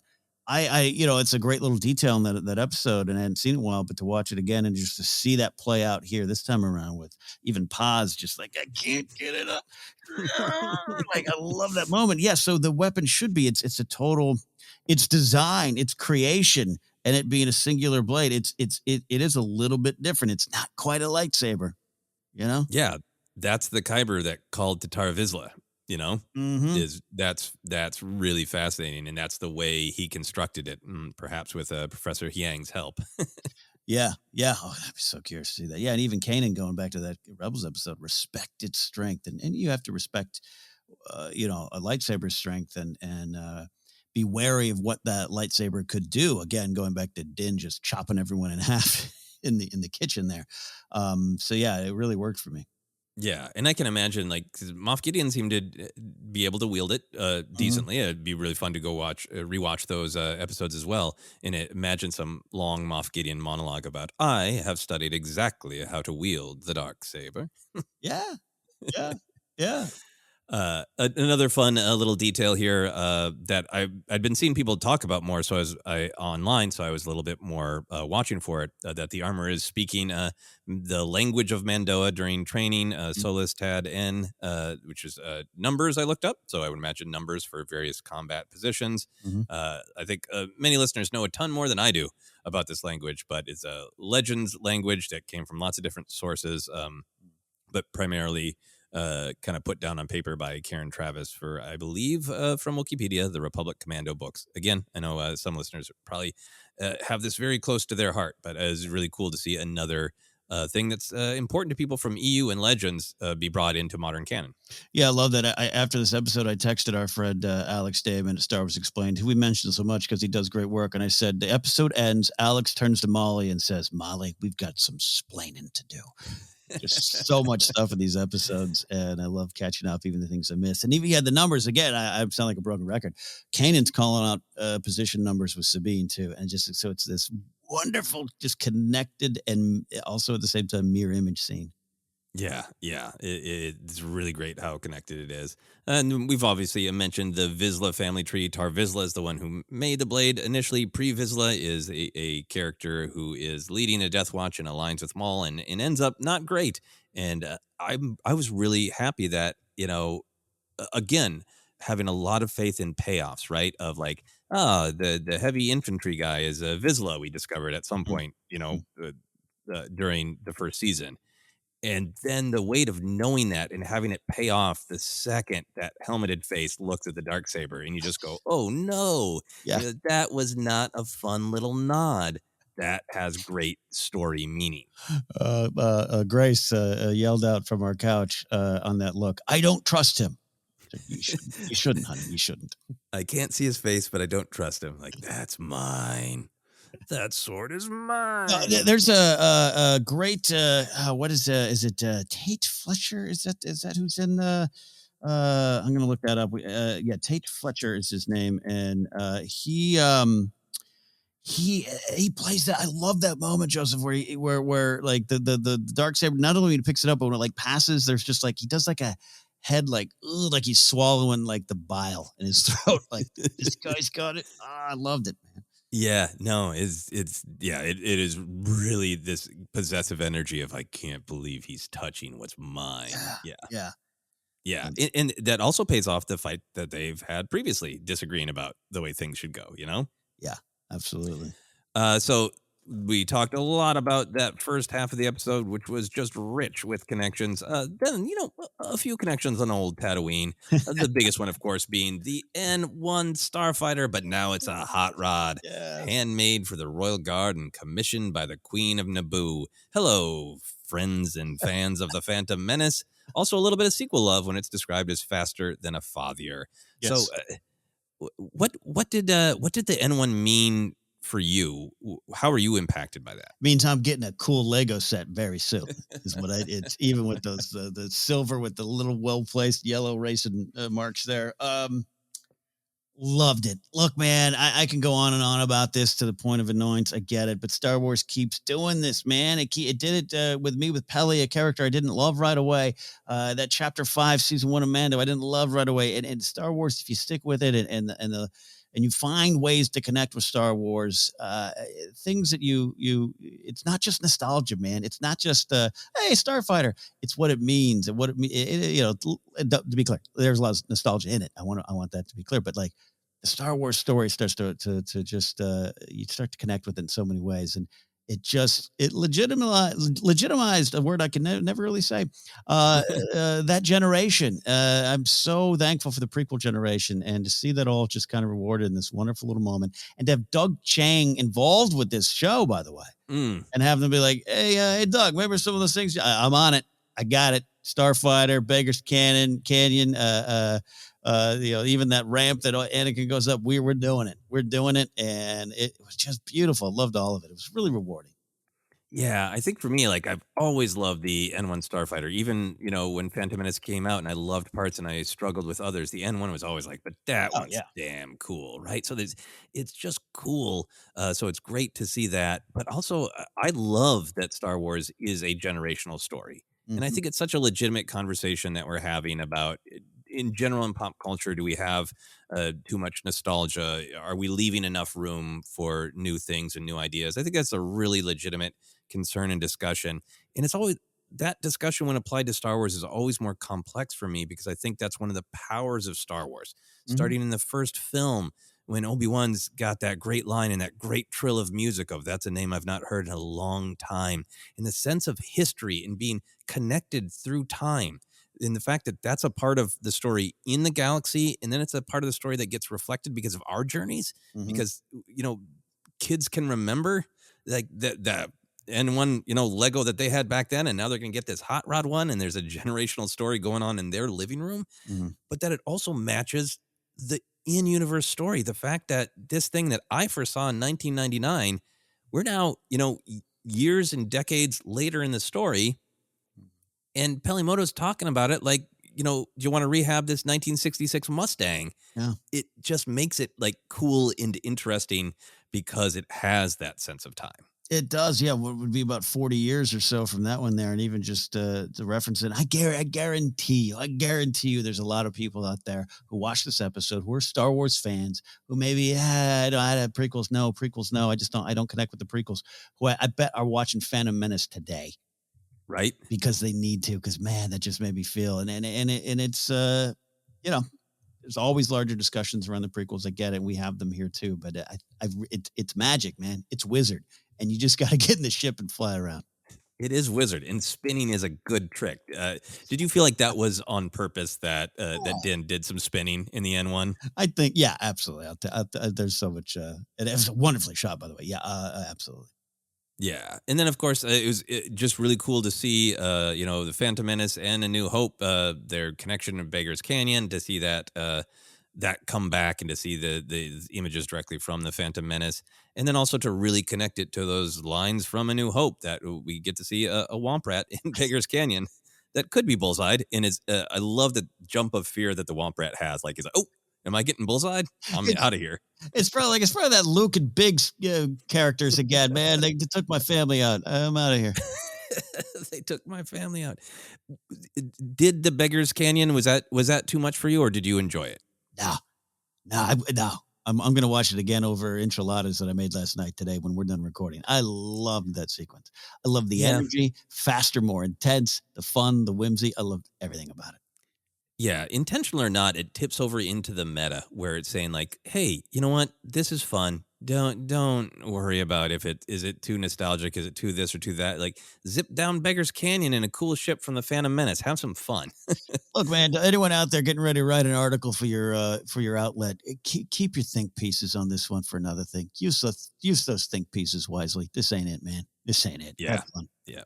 I mean, like I said, I think it's a really valuable and needed conversation about nostalgia. But from my 2 cents, Star Wars has always planted its flag of nostalgia is one of the things we're about. Yeah, And because Connected Galaxy is one of the things that Star Wars is about. Totally cool if you don't like it, but that it's always going to be a bumpy ride with Star Wars because I think it's always going to be a part of Star Wars. yeah, no, again, look, this is a deeper. I ain't talking about Ghostbusters 4. I ain't talking about Matrix 4. I'm talking about Star Wars. And nostalgia is us. It is pop culture is our culture. It's what we grew up with. It's what made us. So to go back and analyze it and to grow with it and literally go, it's a new version of something in the past that's been almost every episode of Book of Boba Fett has had that. Here's something from your past that made you happy, and we're going to make you look at it in a different way. That's the value of it to me in Star Wars. Yeah, absolutely. And especially in a show that is all about change and all about can you take the past and adapt to the new, I don't feel like the message of the show is sit in the past always. Everything we're seeing is adapted and changed and evolving. Yeah. Anyways, yeah, exactly. So we got off on a little sub conversation that I bet we'll have more of because it's a big conversation in our culture right now and a big conversation about Star Wars. I'm going to climb off the little soapbox I was on. I'm done. I think we got matching soapboxes on this one, so I think we're okay. Going on to just some of the other smaller details. That was the actor Max Lloyd Jones is Lieutenant Reed, in the X-wing, who was the stand-in for Luke in Mando Chapter 16, which was I like the commitment to giving people fun roles as rebels in particular. Yeah. They're not rebels, New Republic officers. Excuse you, sir, Lieutenant Reed. Love that. I ended up because when he pops on the screen, I'm so used to seeing like what director is that? And I lean forward and Grace is like, who is that? I go, it's so familiar. I don't know. And then afterwards, I was like, oh yeah, it's Luke. It's Luke. It's Luke guy. It's not Luke or Luuke. Luke. Yeah, Luke. Yeah. Luke stand-in. And then, of course, fan favorite around these parts and many others, Carson Teva. What did you kind of, he referred to some events that we saw in Mandalorian Season 2. That ship showed up on Transponder Log back on Navarro in an incident involving Imperial remnants. He has previously said when he was deputizing Cara Dune that he was concerned about all this activity that was going on in the Outer Rim. The guy continues to seem like stretched thin. Like there are a handful of us patrolling these areas, and I think some of my young cohorts want to just kind of give tickets for breaking minor violations, but I want to piece together the big picture. How did you feel about that? What did you think was the significance that it was in this episode? Look, man, first of all, Paul Sun-Young Lee, just every time that guy shows up, I'm so happy that he's in Star Wars. He's someone who loves it. And I'm just connecting some dots here. Yes, Carson Teva, my man, the best gumshoe in the galaxy. And in terms of significance, it's everything, Joseph, in a lot of ways. You're talking about Peli mentioning the Pikes to Boba Fett. This isn't just setting up plot. You just said it so clearly that Lieutenant Reed's on the surface, man.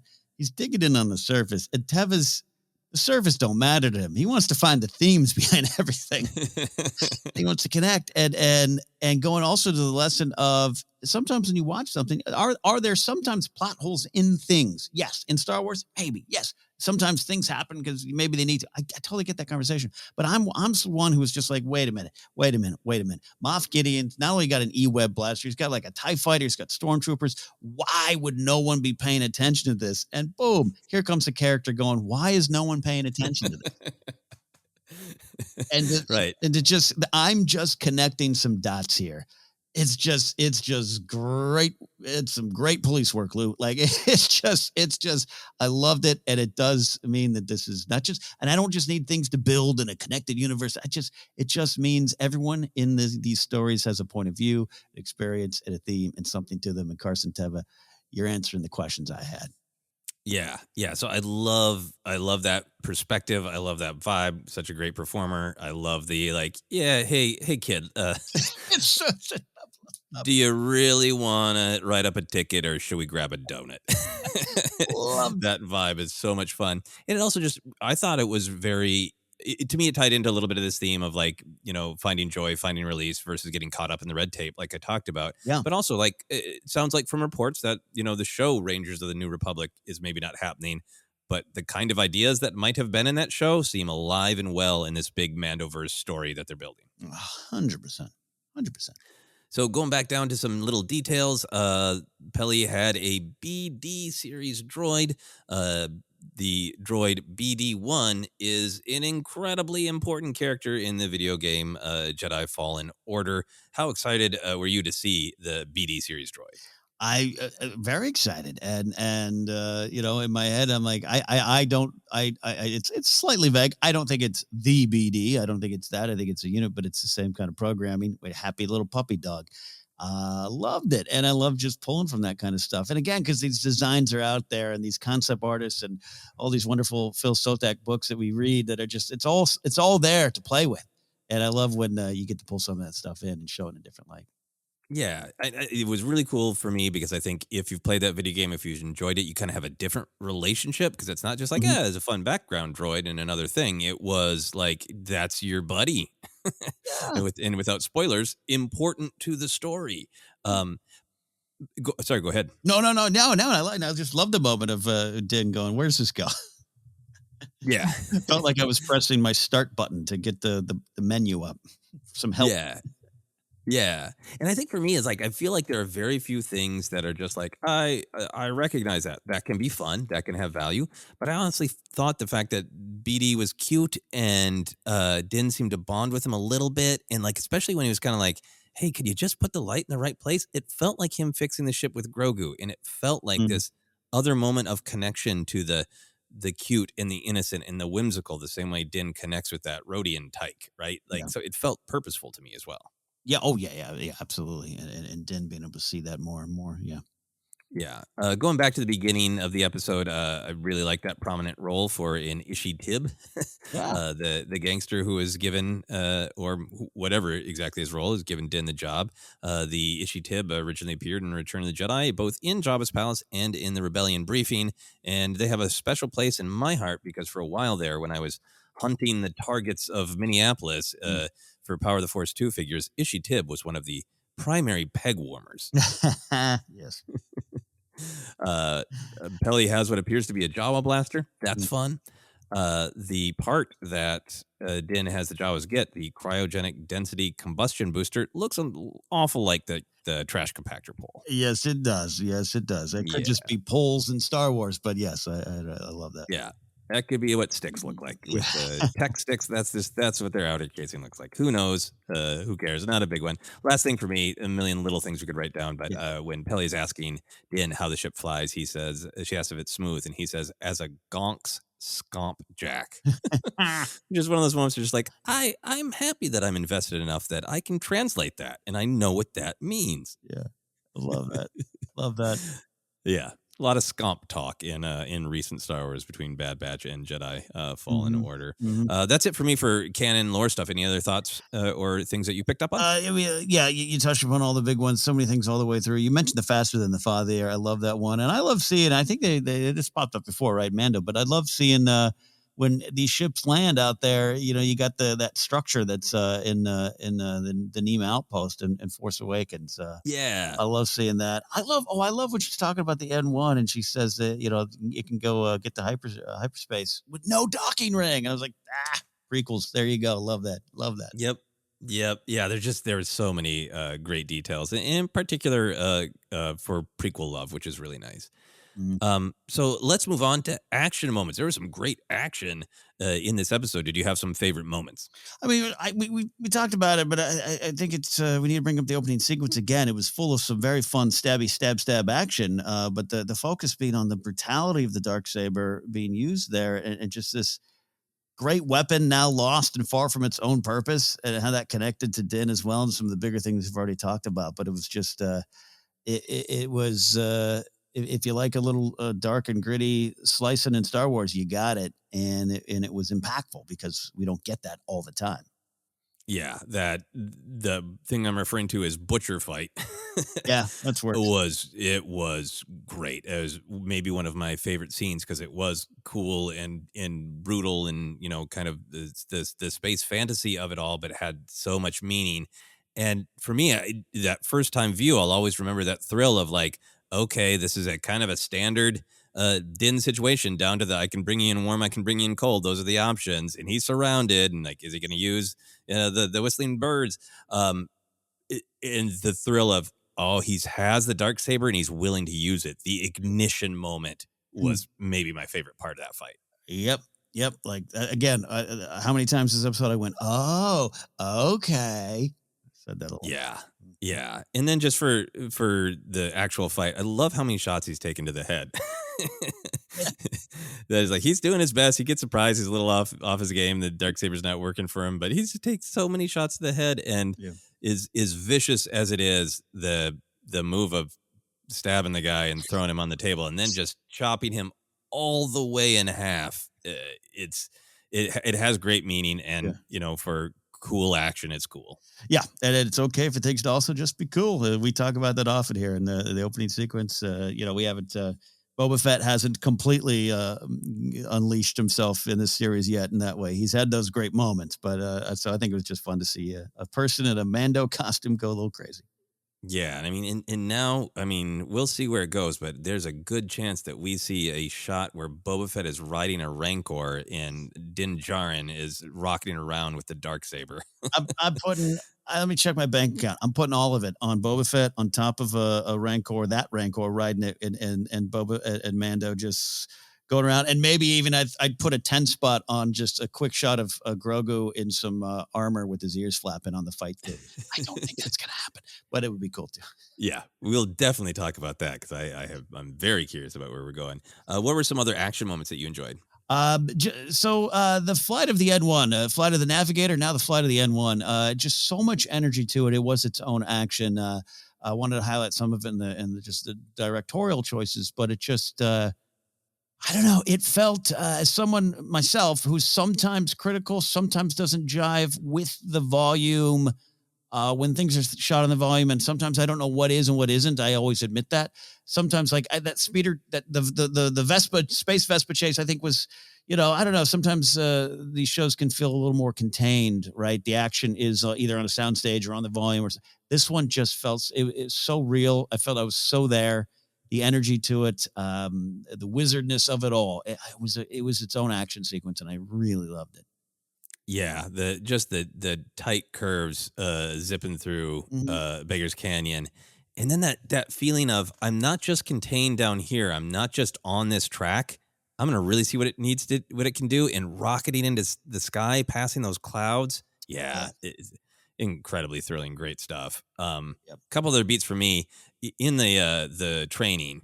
Ken, you know how much I love any time that people fight on a high place, particularly with swords. Fighting in a high place with swords, that's action adventure to me. Yes. And when Din takes the big swing and falls all the way off the bridge and jets back up, that's great. Yeah. Hey, no rails in Star Wars. We don't need them. We don't want them. We don't need no rails. And then the fight between Paz Vizsla and Din. Did you enjoy that one? What did you get out of that? Yeah, no, brutal indeed, and just I loved the image, just the whole little sequence of Paz getting the blade and just it's so heavy. It's just so it thematically works, but it's just a great little moment. It's a great pause in this kind of wild fight that's going on, and they took the time to tell that little beat, and I love that.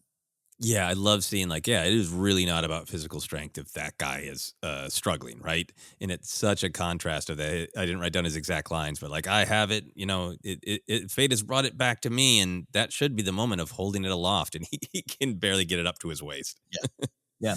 Yeah, that's great. I love seeing the Vambrace shield in live action. It was really fun. Yeah. Just for fun little beats. There's that moment where even through the helmet, Vizsla looks surprised when Din blocks the knife with the darksaber, and the knife just gets cut in half. Oh yeah, great little beat too. That's a great beat. All right, let's move on to moments of comedy, whimsy, weirdness. There are a lot of fun things in here, including the back half of the episode. So, Ken, what were some favorite moments for you? I right from the start of just when he's talking to oh gosh, I forgot the name of the Nikto boss. Kaba Beas, and I believe they're Klatooinian. Did I keep saying Nikto? Klatooinian. Sorry, apologize for that. I've lost this round of trivia. Yeah. I just love that exchange where he's not here. I see him right now. Pulls out the bounty. But that's not me. It doesn't even look like me. Yeah, good comedy there.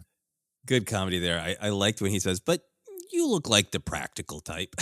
Yes, a funny understatement to the terrifying appearance of the Mandalorian. Yeah. What are some other moments for you? During the training sequence when the armor, Michelle Lee is the stunt performer portraying the armor, popping Din on his helmet during the training, just clink, and then grabs his helmet with her pinchers or pliers. Oh yeah, the pincher helmet grab is great. Yeah.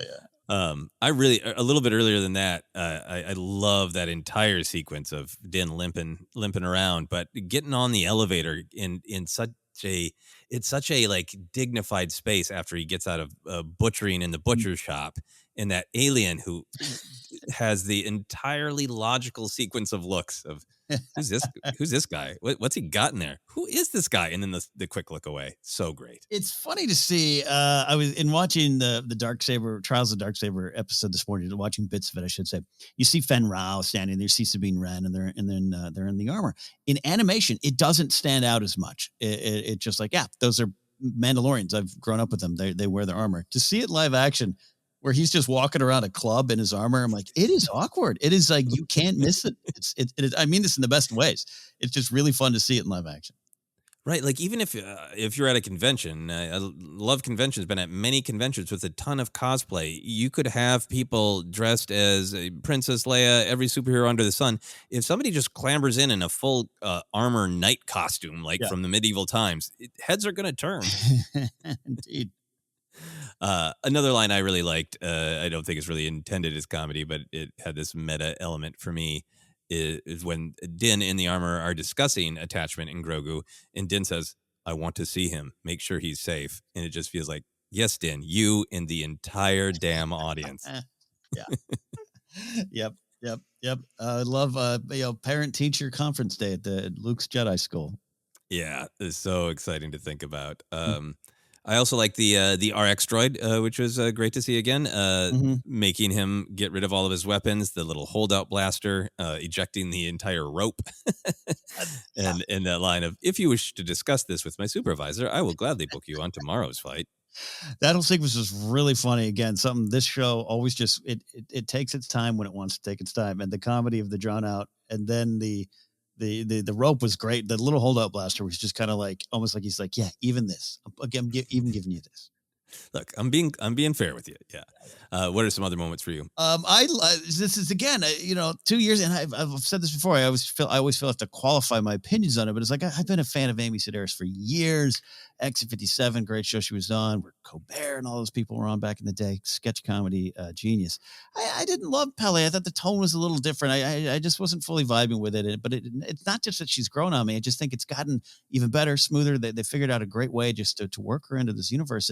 And she's so light, she's so bright in this episode. There's so many great lines, but I love the hey, look, everyone, it's Mando. Like it's a TV show or a live stage performance, and she's bringing him up there. And what do you get? Hunt a dragon or go on a mission? Like she's watched Mando 1 and 2. Like, I know you. You're all about transaction. Yeah. Yeah. I love the, hey, look, everyone, it's Mando. Yeah, like she's introducing somebody on the Tonight Show Yeah. and gets not a good reply from the audience, right? Most of the droids just leave, and it sounds like R5D4 is groaning. Yes. Yes. Oh, and Yeah. you're keeping that tradition of an astromech with a dirty mouth. Oh, yeah. Yeah. Don't swear in front of the customers. Yeah. There's a lot of great lines. But a couple I really like from Pelly is when Din is resisting change and just being like, yeah, no, I do want my money back. And there's that little beat. And then she's like, well, while we're waiting, can I tell you about this, honey? And I think she's funny and charismatic and seems like a character with a good heart. And she fits into this Tatooine world of like everything is a deal, everything is a haggle. And that I'm kind of a mechanic. I'm kind of a used spaceship salesperson. I love that in this line. Yeah. Yeah. One of my favorite Pelly lines. There's a lot of the lines. And by the way, the whole thing when they're rebuilding and they're exchanging like terms, clearly very planned out, written down, but it was almost like an improv game. Like there was a time where like Mark Ellis on Jedi Council tried to get the most Billy Joel song titles into the episode without anyone knowing. And it was just a fun exchange. We did it with Rolling Stone songs too at a Schmodown match just to see. And I love just every part of the ship got more and more Star Warsy.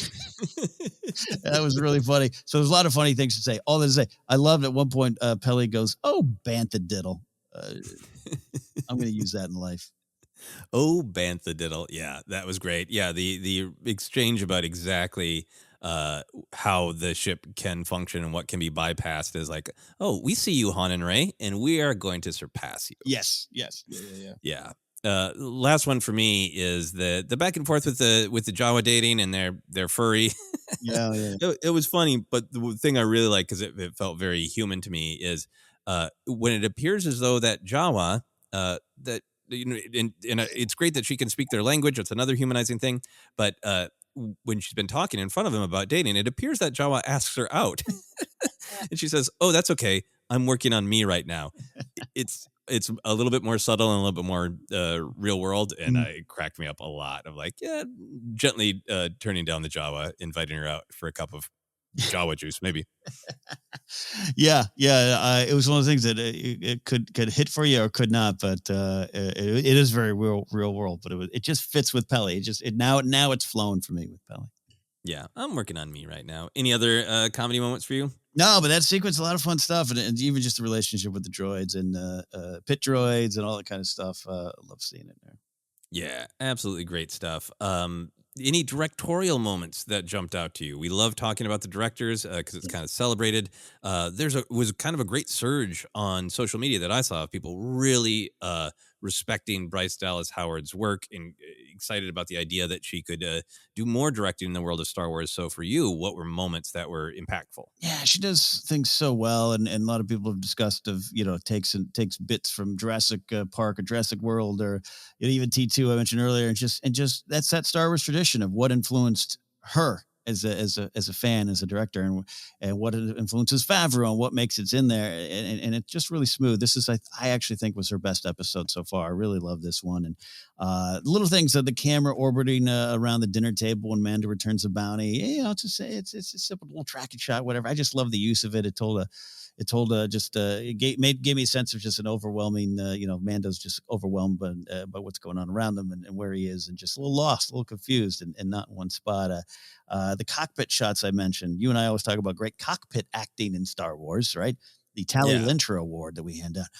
I just love the shot of it, man. Everything about it, the way it was used, the way it was the editing on that whole sequence was great. But that really low looking up shot where you can really see his hands on the controls, right? It looked like something from an episode of Top Gear. Like it was so great to make you feel like you were in the cockpit with him. Yeah. I'm with those who are like, enough already. Give Bryce Dallas Howard her own Star Wars series or movie. She is 3 for 3 on a lot of great episodes here.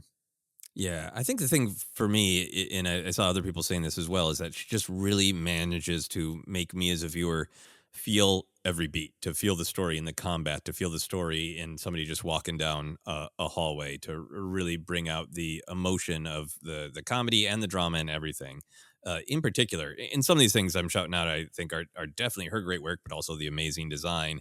Uh, Yeah, the introduction of Mando, right, where you see his silhouette, and yeah. then there's a little bit of music. He parts the butcher curtains, and you're applauding for somebody Yeah, walking through the back room of a butcher shop. It's amazing. yeah.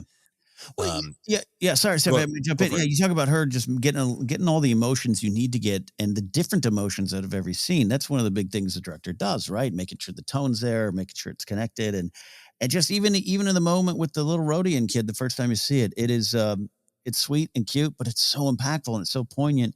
And I don't know. I'm sure Bryce Dallas Howard has been on an airplane and had one of her kids do that to someone else, and she just was able to capture that spirit and take the time with it.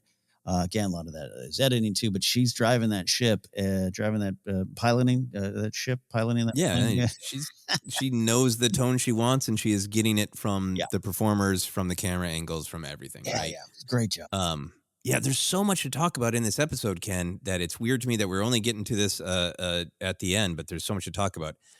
A huge part of my joy for this episode was the aesthetic of that first half, that ring Mhm. station, just utterly beautiful. The establishing shots of it, getting to spend that much time in just such a. I love Tatooine. I don't think we're spending too much time there, but it was great to just be in space and be in this exotic. How might people live if we lived in space?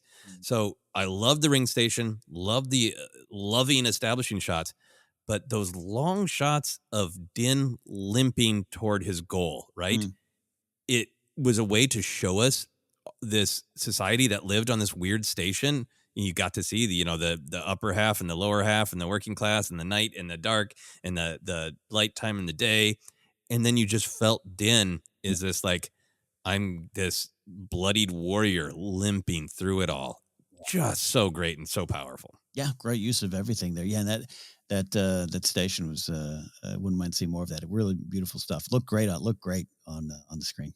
Yeah, absolutely. Two other things for me. I'm sure this is direction as well as design. But man, some of those images from A Night of a Thousand Tears, like I don't want that much sadness. But other than that, I'd want a poster. Like in particular with like the TIE bombers still ahead, the probe droids and the creepy eyes of the KX Yeah. security droids. That was like a Renaissance painting of space fantasy death. That was just beautiful and horrible. Yes. I won't. I won't hang it in the living room. Maybe the den. That for sure. That's a Den one for sure. Yeah. Final thing for me, I really like taking the time of having Din really appreciate the ship, right? The way he kind of takes his time to walk around it and look at the different parts and kind of stroke it and stare at that droid port. And the time taken made me really get in his head and go, yeah, he's thinking perfect for Grogu. Yeah. Yeah. Is there anything that we haven't talked about that you wanted to? No, no, no, no, no. We hit it all. I mean, this is a big episode. I knew it was, but yeah, there's so much in there. It's just ripe with themes, ripe with the reason we keep coming back, and then just full of fun. Yeah, absolutely. So, as we begin to wrap up here, we're going to talk about predictions or hopes for next week. I think this chapter did lay some groundwork for what's coming in Book of Boba Fett, but also did raise a ton of questions about what's happening in the next season of The Mandalorian and this kind of larger Mandoverse story. So, what are your thoughts about what's next? I mean, overall, yeah, I'm really excited about if we go back to Mando 3 and we're picking up some of these big Mandalorian questions and themes, and like I want to see Bo-Katan versus the Armorer. Like I want to see that. Like maybe in a philosophical debate, resolved which is the best way to defend Mandalore, or and also a fight. Like I just so much going on there, so much big picture stuff that's been floating around since Legends, but Clone Wars, man, right? Going to those episodes. I really want to live in that world again and be able to see it on screen and see everyone's place in it. It's going to be excited. But then just like, yeah, I'll go home, Boba. I gotta go see a little friend first. I just in my head, I'm like, I can't. We're not gonna see Grogu next week, are we? Like, wow, like what? Like, I guess we are. They're not. they're not being shady. They weren't shady last week when the music cue hit for Mando. So so intrigued by what that could mean. Yeah. So what do you think? Do you think it is that it's another episode of Mando adventures within the Book of Boba Fett? Do you think it's split into progressing the Boba Fett story and Mando? Do you think there's the possibility that the episode starts next week and Mando's back from visiting his little friend, and like Mando season 3 happens between these two episodes? I hadn't thought about that. That's actually really interesting there. Where you been for the last 3 days? You'll find out soon on Disney Plus. It seems it almost seems crazy, like I'm joking, but who knows? He shows up. Yeah, I visited him. He's okay. Here he is. Oh yeah, this Luke guy showed up. He wants to help it. Like, at this point, why not? It could be. Yeah, at this point, who knows, right? I do really feel like making it explicit that Mando's intent is to go visit Grogu, make sure he's safe. In my head canon, give him a silver ball necklace. Mm-hmm. And at that point, I feel like there are so many breadcrumbs that are suggesting that we are going to see Luke Skywalker or another Jedi teach Din how to wield that darksaber. That would make a lot of sense. Make a ton of sense. Yeah. It doesn't seem that wild anymore. It did a little while back, but it just doesn't seem that wild anymore. Yeah, that's the thing, and it makes sense, right? And we being just Star Wars fans in general, just want it to make sense versus anything being wedged in. I get that conversation. I felt Luke was the right choice last season, Mando, and I think that could. It's not wild. It's not wild at all to think that. Yeah, maybe it intersects with Ahsoka, and Sabine teaches him how to wield that lightsaber. Yeah, could be all of it. I wrote down just a couple lines from the Armorer because there were so many great ones that just felt like put a pin in that. This is the Armorer saying, coming eventually in the Mandoverse, saying the songs of Eon Past foretold of the Mythosaur rising up to herald a new age of Mandalore. Sadly, it only exists in legends. That's like, come on. Right. For now, she says at one point, it is said one warrior will defeat 20 and the multitudes will fall before it, talking about the Darksaber. It is said one may only be redeemed in the living waters beneath the mines of Mandalore. That's obviously something that Din's gonna. Is that something that Din's got on his list? Is he got a to-do list that's now visit little friend, help Boba Fett with Pike War, try to go back to these mines that have been destroyed.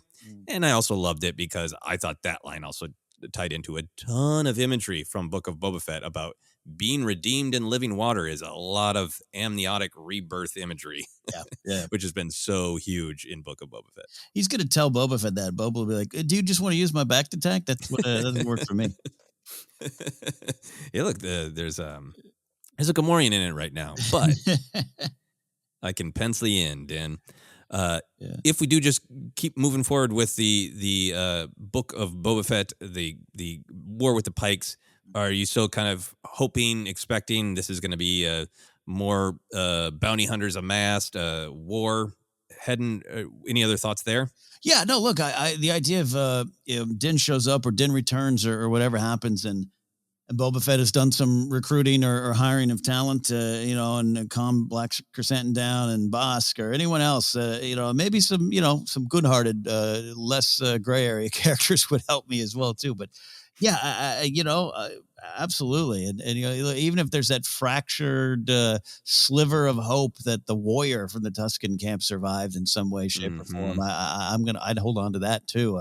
I wouldn't mind that. I would love to. This is why I wouldn't, I don't want to say this in a really declarative way, but like, I don't want next week just to be Mando on the side again. Let's get Boba back in. Let's really kind of work that up and get us ready for a big finale. Yeah, I mean, I will go along for the ride, and I will trust that there's a reason for that. If it is Mandalorian seeking out Grogu, I will let it play out. But yeah, right now I am excited to get back to that main story, and I feel like the previous seasons of Mandalorian, to me, give some clues that the second to last episode often ramps things up, particularly season 1 of Mando. The final conflict kind of began, and we were left with a cliffhanger, right, of them hunkered in the cantina and the death of poor Queel, the child captured. So I could see an episode where, hey, the forces are aligned. Boba Fett's got some bounty hunters. The Pikes have some bounty hunters. They're heading to a conflict. There's a bit of a cliffhanger. I even think that we could get some of a revelation that I think is coming of more specific motivations by Boba Fett and or the revelation of the Pikes being responsible for the Tusken atrocity. I think some of those things I really suspect are coming, and I think they could be coming as soon as next week, or I could be wrong. Yeah. Oh, we could be wrong. We never know. It's so wild. You go back to those Force Center archives. We're either way off or just pinpoint accurate. And we're rarely anything in between, so it's fun to see where we'll land, how close we are on the old dartboard, the space dartboard. We like to wrap up with a fun question. We like talking about merch because that is a part of the Star Wars journey. If there was some merch based on this particular chapter of Book of Boba Fett, what would you want?